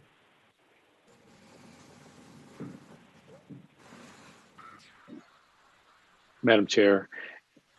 Senator Newman. We don't have to have the answer now. If April or Mike could answer the question, I do think it's an area that we all may want to think about is our Senate Finance Committee and the legislature in general being involved. This is over $3 billion, and that's a pretty big blank check. And maybe we can just find some language the administration's okay with that makes sure that we're all involved too. Senator Newman, I want to assure you that I agree with your position on this. I think we should be involved And I would imagine it would mostly be through our conferees at this point, but definitely the legislature needs to be involved with how this money is expended. Thank you, Madam Chair. Okay, who's up next? Okay, Caitlin. Next slide, please. Thank you, Madam Chair. As an overview, the introduced budget for public safety is largely the same as Chapter 1289, with some additional funding that's added in for criminal justice reform, as April indicated. And then there is one unallotment that is restored. So the bulk of the funding is in base budget adjustments. And I'll skip over that. And the rest of the funding, the $60.9 million in targeted actions, includes $27.6 million for hepatitis C treatment for DOC inmates. There's $9.5 million in general increases to inmate healthcare costs, $6 million for the Community Policing Act, which gives funding for the Department of State Police to stand up a database for data collection on bias-based policing. And then, as April mentioned, and there will be more information on the next slide on the $3.6 million for criminal justice reform initiatives. And then, as you know, the Chapter 1289 had $74.5 million that was unallotted from the new funding that was added for public safety. All of that is removed except for one amendment under the Department of State Police for one-time funding in the first year, which there will be more information on the following slides. So next slide, please. For criminal justice initiatives, the majority of the funding is under DCJS. There is one-time funding in the first year to support civilian review boards, funding, and 2 positions to support review of decertification related to new standards of conduct to be developed, $50,000 per year for creation of a statewide law enforcement officer database, an additional amendment that provides 1 position to expand further the decertification process, and then there's $2.1 million over the biennium and 5 positions related to increasing requirements surrounding minimum training standards. And then there's one-time funding under the Department of State Police for that agency to address changes to minimum training standards related to its training academy. Next slide, please. So this is for your reference as a summary of the actions for Department of Corrections. There was $42.1 million that was unallotted and none is being proposed to be restored. The key healthcare amendments for hepatitis C treatment and $9.5 million for increases to the inmate healthcare costs, primarily for the contract sites, are left available. Next slide, please. For the Department of State Police, as I indicated before, the Community Policing Act funding for the bias-based policing database is available, as well as funding and positions related to several firearms bills that were passed during the 2020 session. And the one item that was unallotted is being restored, and that was related to an information technology upgrade related to marijuana legalization. Next slide, please. For the Department of Criminal Justice Services, there's a total of $4.3 million general fund and new funding that is available after the reconvening session. I'll just highlight a few amendments that are potentially related to law enforcement and criminal justice reform. The HB 599 funding that was an increase to the base is not available, as well as the expansion funding for pretrial and probation that was put into Chapter 1289, and then PAPIS, which is pre-release and post-incarceration services that's provided for reentry. Those are, the increases are not available. Next slide, please. So for other public safety agencies, there's a total of $1.1 million above the base and new funding that's available. That was associated with legislation. And of note, the additional part-time positions for the parole board were removed and are not proposed to be restored in the introduced budget. Next slide, please. Next slide. For veterans and fence fairs, all the new funding in Chapter 1289 was removed and not proposed to be restored, except for a technical amendment to transfer funding between the department and the Veteran Services Foundation, and a reduction to the V3 program that was also technical based on actual spending in that program. And that concludes my area of the budget, unless there are any questions. Are there questions? Yeah, Madam Chair, very briefly, on one of the slides, it mentioned the unallotment for operating funds for Lawrenceville Correctional Center, which is our prison that's under the private prison, or under a private arrangement, I believe. And I was just wondering what that was about. Madam Chair, Senator Edmund, that was a request to deal with an increase in the contract costs. So the base funding is still available for that site. Okay. Thank you. Any further questions? Okay, thank you, Caitlin. Who's up next? Madam Chair, picking up on slide 53, I believe.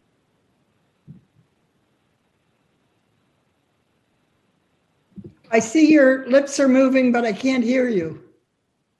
Here, that's a Pink Floyd lyric.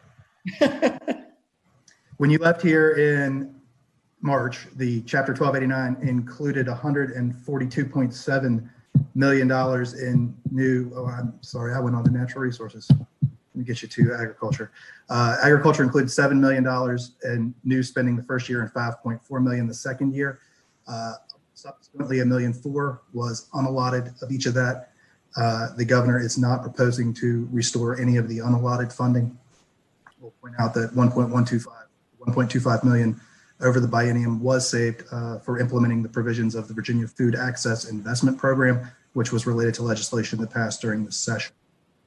With agriculture and forestry, the only major proposal is a Part 4 language proposal authorizing agencies to enter into a uniform agreement with the United States Forest Service for access to U.S. Forest Service land. Apparently, this has been a problem across several state agencies, and the federal government has asked that we proceed in a uniform approach to dealing with issues of ingress and egress and liability for Forest Service land. Next slide. This is just a table showing the unallotments from the reconvened and none of them being proposed to be restored. Next slide. Same thing in forestry. Next slide. Thank you. Next slide. When you left in March, Natural Resources Secretariat had seen new general fund investments of $142.7 million. $88.3 million of that was subsequently unallotted. The largest retained action was a $47 million deposit to the Water Quality Improvement Fund in fiscal year 2021. The introduced bill, the governor proposes new spending and restorations totaling $66.5 million, split pretty much down the middle. Of that, $30.4 million is new spending for the Water Quality Improvement Fund in 2022. That $30.4 million results from what is known as Part B, or 10% of agency balances. So that is a statutory deposit. I would note there the paragraph that typically talks about the allocations of the Water Quality Improvement Fund is noticeably shorter, and the Secretary of Natural Resources is directed through that deposit language to convene a stakeholder group and make recommendations in the 2021 session for distribution of that money. In addition, the restoration of $3.8 million in the first year for the Water Quality Improvement Fund supplemental deposit is proposed, as well as $15 million in the first year for dam rehabilitation, $5.5 million in each year for land conservation, and $6.3 million in the first year for African American history and cultural initiatives at the Department of Historic Resources.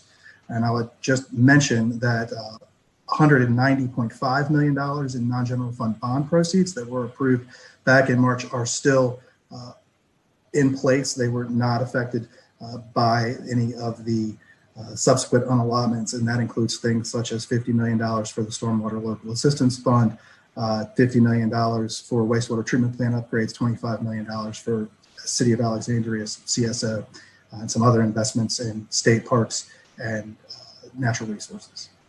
Next slide, please. So there are actually 4 pieces of language. The first one I talked about, proposed in this introduced budget, that is the WQIF allocation process. The next is directing the Secretaries of Natural Resources and Agriculture and Forestry to develop a proposed schedule for tipping fees. So it doesn't actually impose any tipping fees on solid waste disposal. It would be in addition to local government fees already imposed, and it would be presented for your consideration in January. Additionally, the nutrient enhancement fee, which is a 6% application fee on water quality enhancement credit applications, is continued. That was supposed to expire. It will continue under the proposed language for the next year until a stakeholder work group can make recommendations for the long-term sustainability of funding the nutrient enhancement program.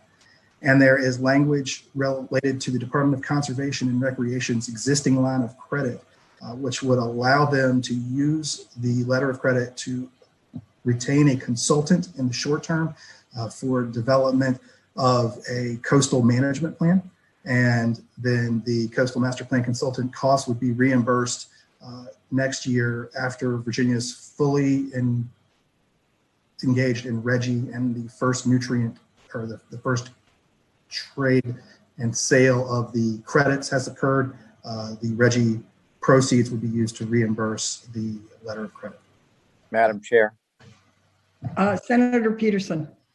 Madam Chair, I have a question. I know we've spent a lot of time in the 2020 session on stream fencing and best management practices and the WIP criteria. And is any of that money put back in the budget? Was it not unallotted? Can you give us an update on that?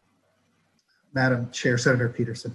The biggest funding source for agricultural best management practices is the Water Quality Improvement Fund, WQIF. So that $47 million that was retained in the first year is used for that. So it was not unallotted.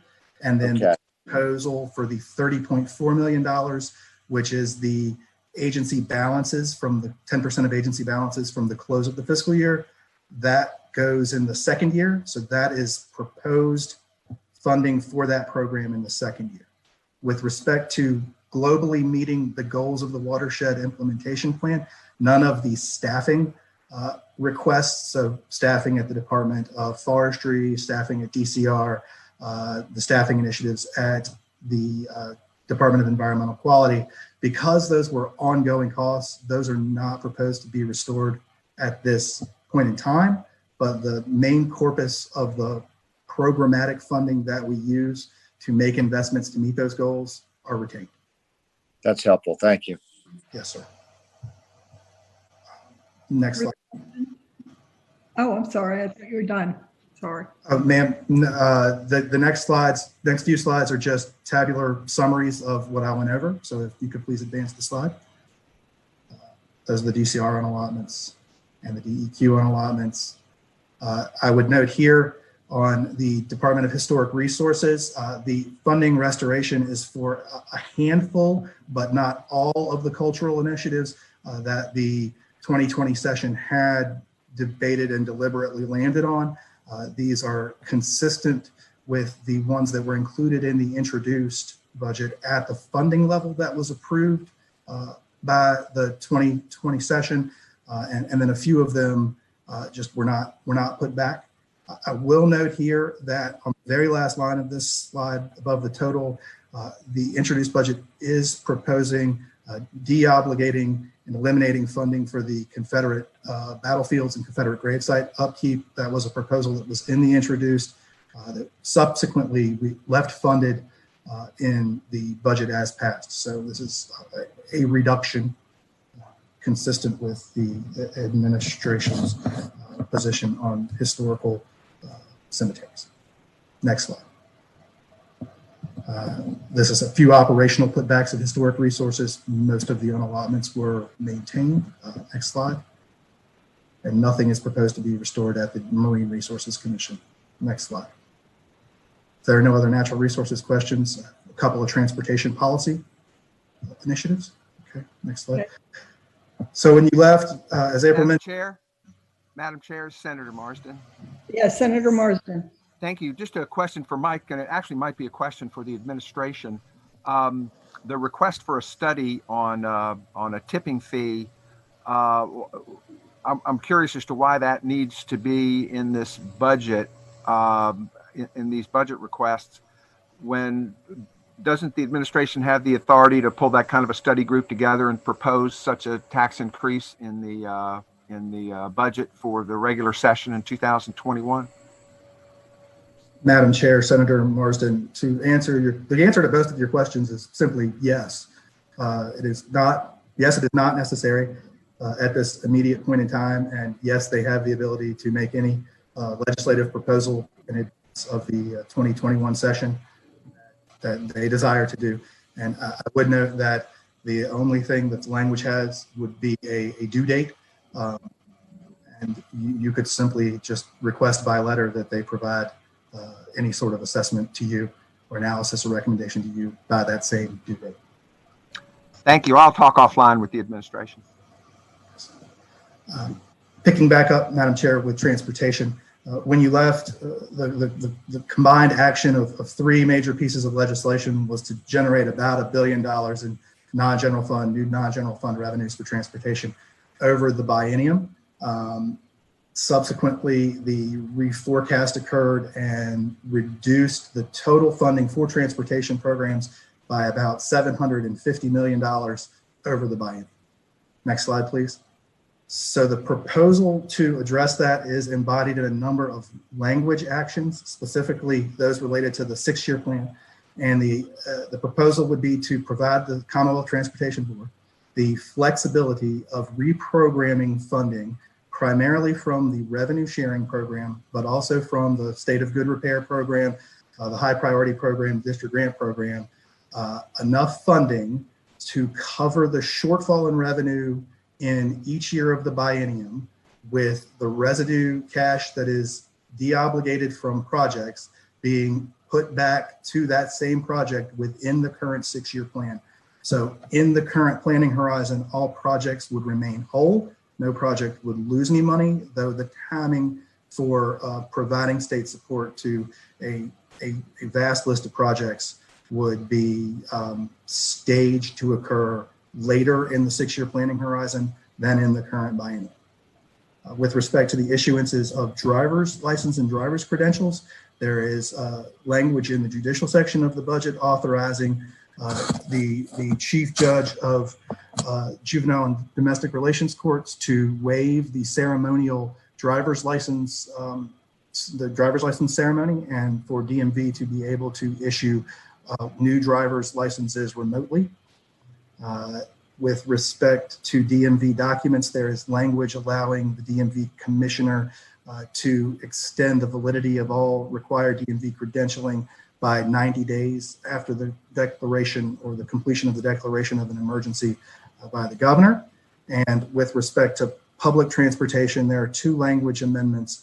One that allows DRPT to continue to act as the fiscal agent for the new rail authority until the rail authority can be stood up. And the other allows the CTB to provide a level funding of administrative overhead costs to DRPT, whose administrative overhead is currently tied to the level of revenue that they receive. So this would just level fund program operations for both years of the biennium. And if there are no other questions, I believe that is the end of Okay, no questions, and let's go to general government. All right.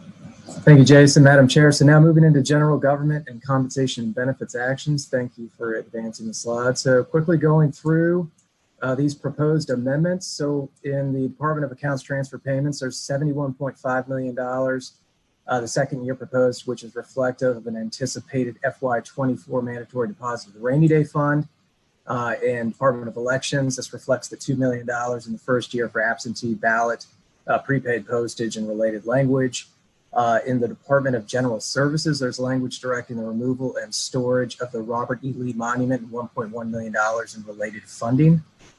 In the Governor's Office, there's $300,000 in additional funding for the Office of Diversity, Equity, and inclusion. There are also a handful of language amendments in JDR courts. Jason just spoke to this. There's the language waiving the ceremonial licensing requirements.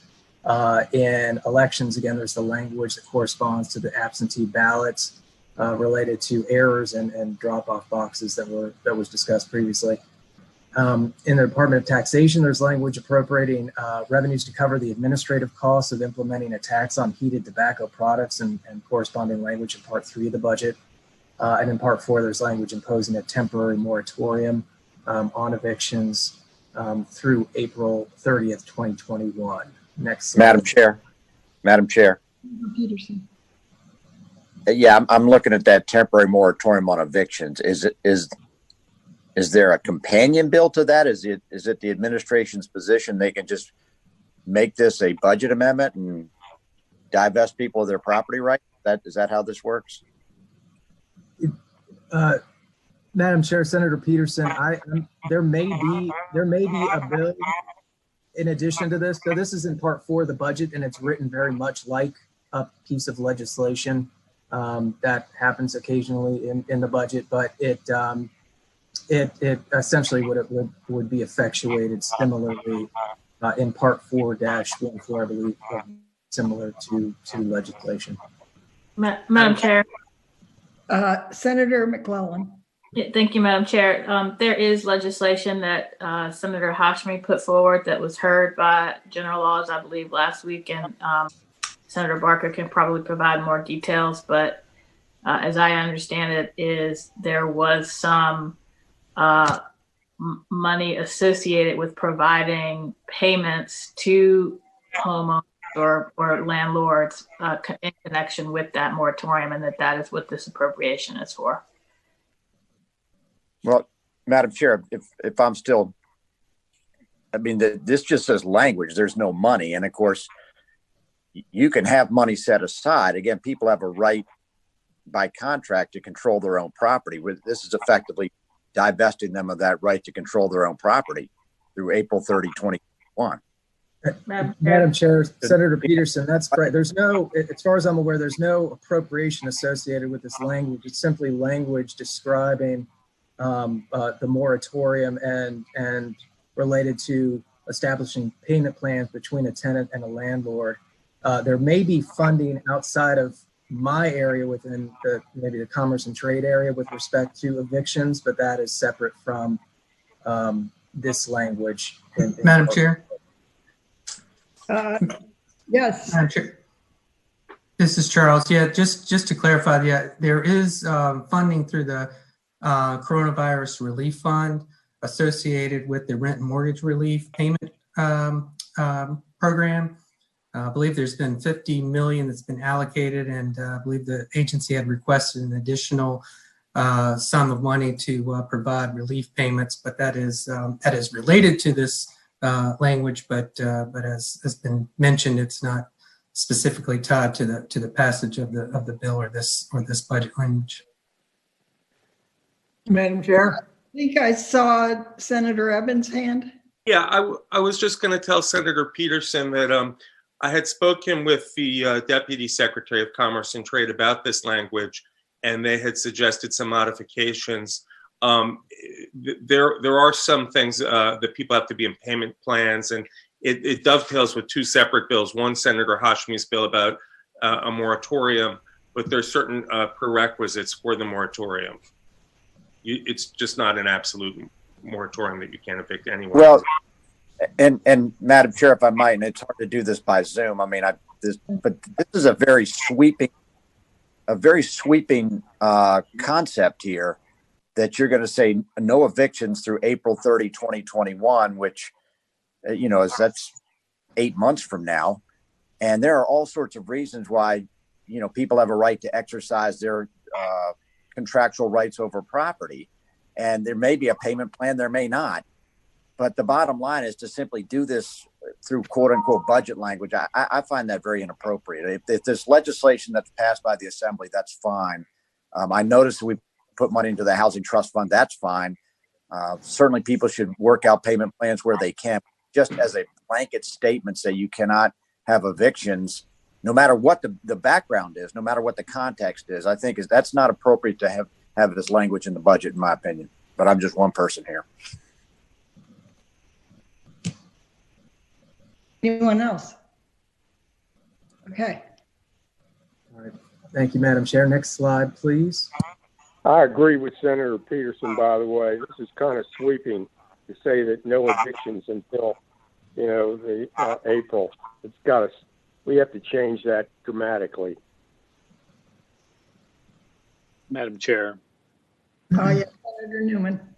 Just on that, as I read that, which is on page like 240 or 241, it doesn't just apply to investor-owned utilities. This can apply to a muni or very small co-op or something like that. Is that what you're hearing, Adam? I'm sorry, Madam Chair, Senator Newman, I didn't hear the question. Were you referencing the utility disconnections language or the eviction? I am, the utility disconnect section. I think I would defer to my colleague Charles to answer any questions related to that, if you don't mind, Madam Chair. Charles. Thank you, Madam Chair. It's Senator Newman. That's my understanding, but let me get back to you on that. I don't want to say something that turns out to be incorrect. So let me verify to which utilities that applies and respond to you. Thank you, Madam Chair. Madam Chair, Dave Marsden. Oh, Senator Marsden.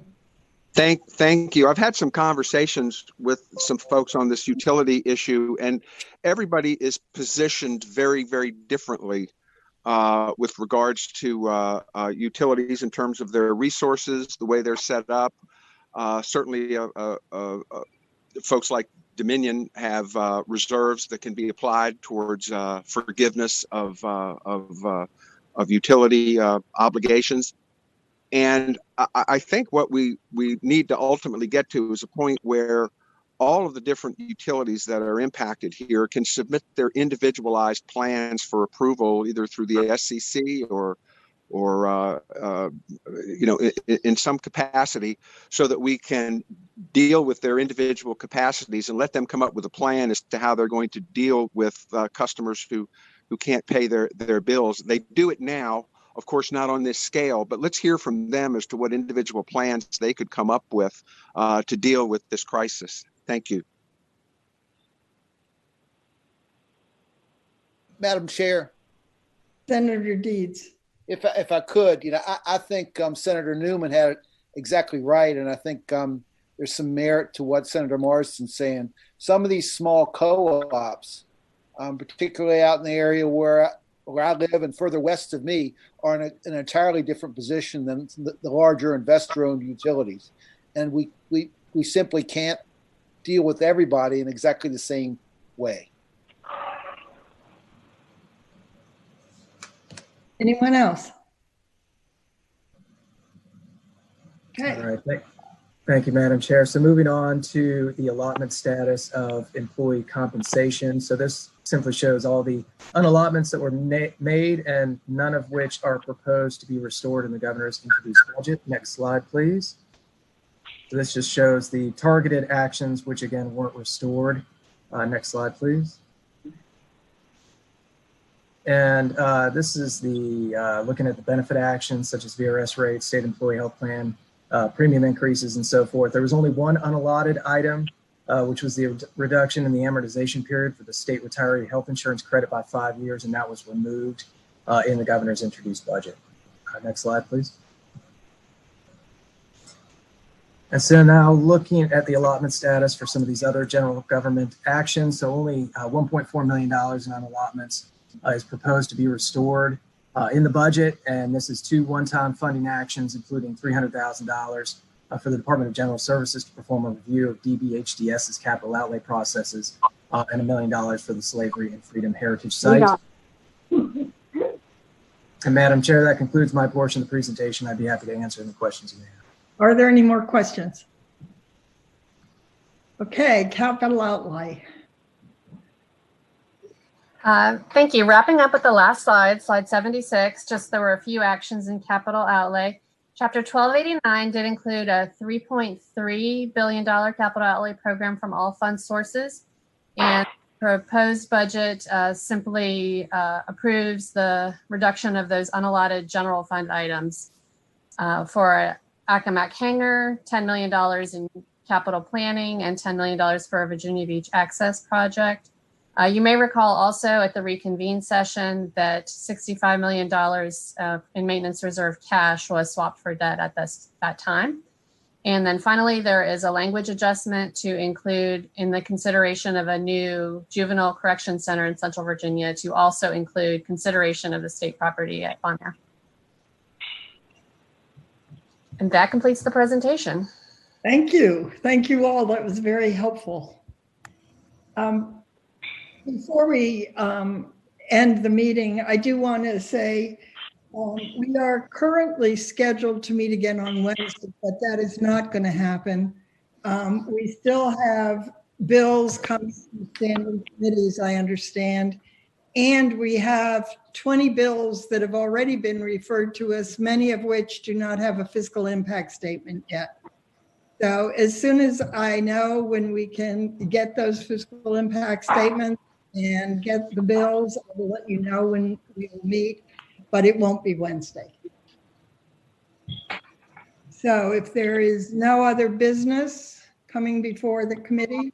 Madam Chair? Yes, Senator Evans. Just to wish Senator Barker a happy birthday. It's his birthday today. So, happy birthday. Business. We'll spare you. Thank you. Happy birthday. Happy birthday, George. Happy birthday to you. Oh boy. That's what I was. Hey, George, have you joined the septuagenarian club? Not for another year. Boo. But we were looking forward to your membership in the caucus. You all are a bunch of kids. Yeah. Okay. But that's from the centenarian club. Okay, the committee.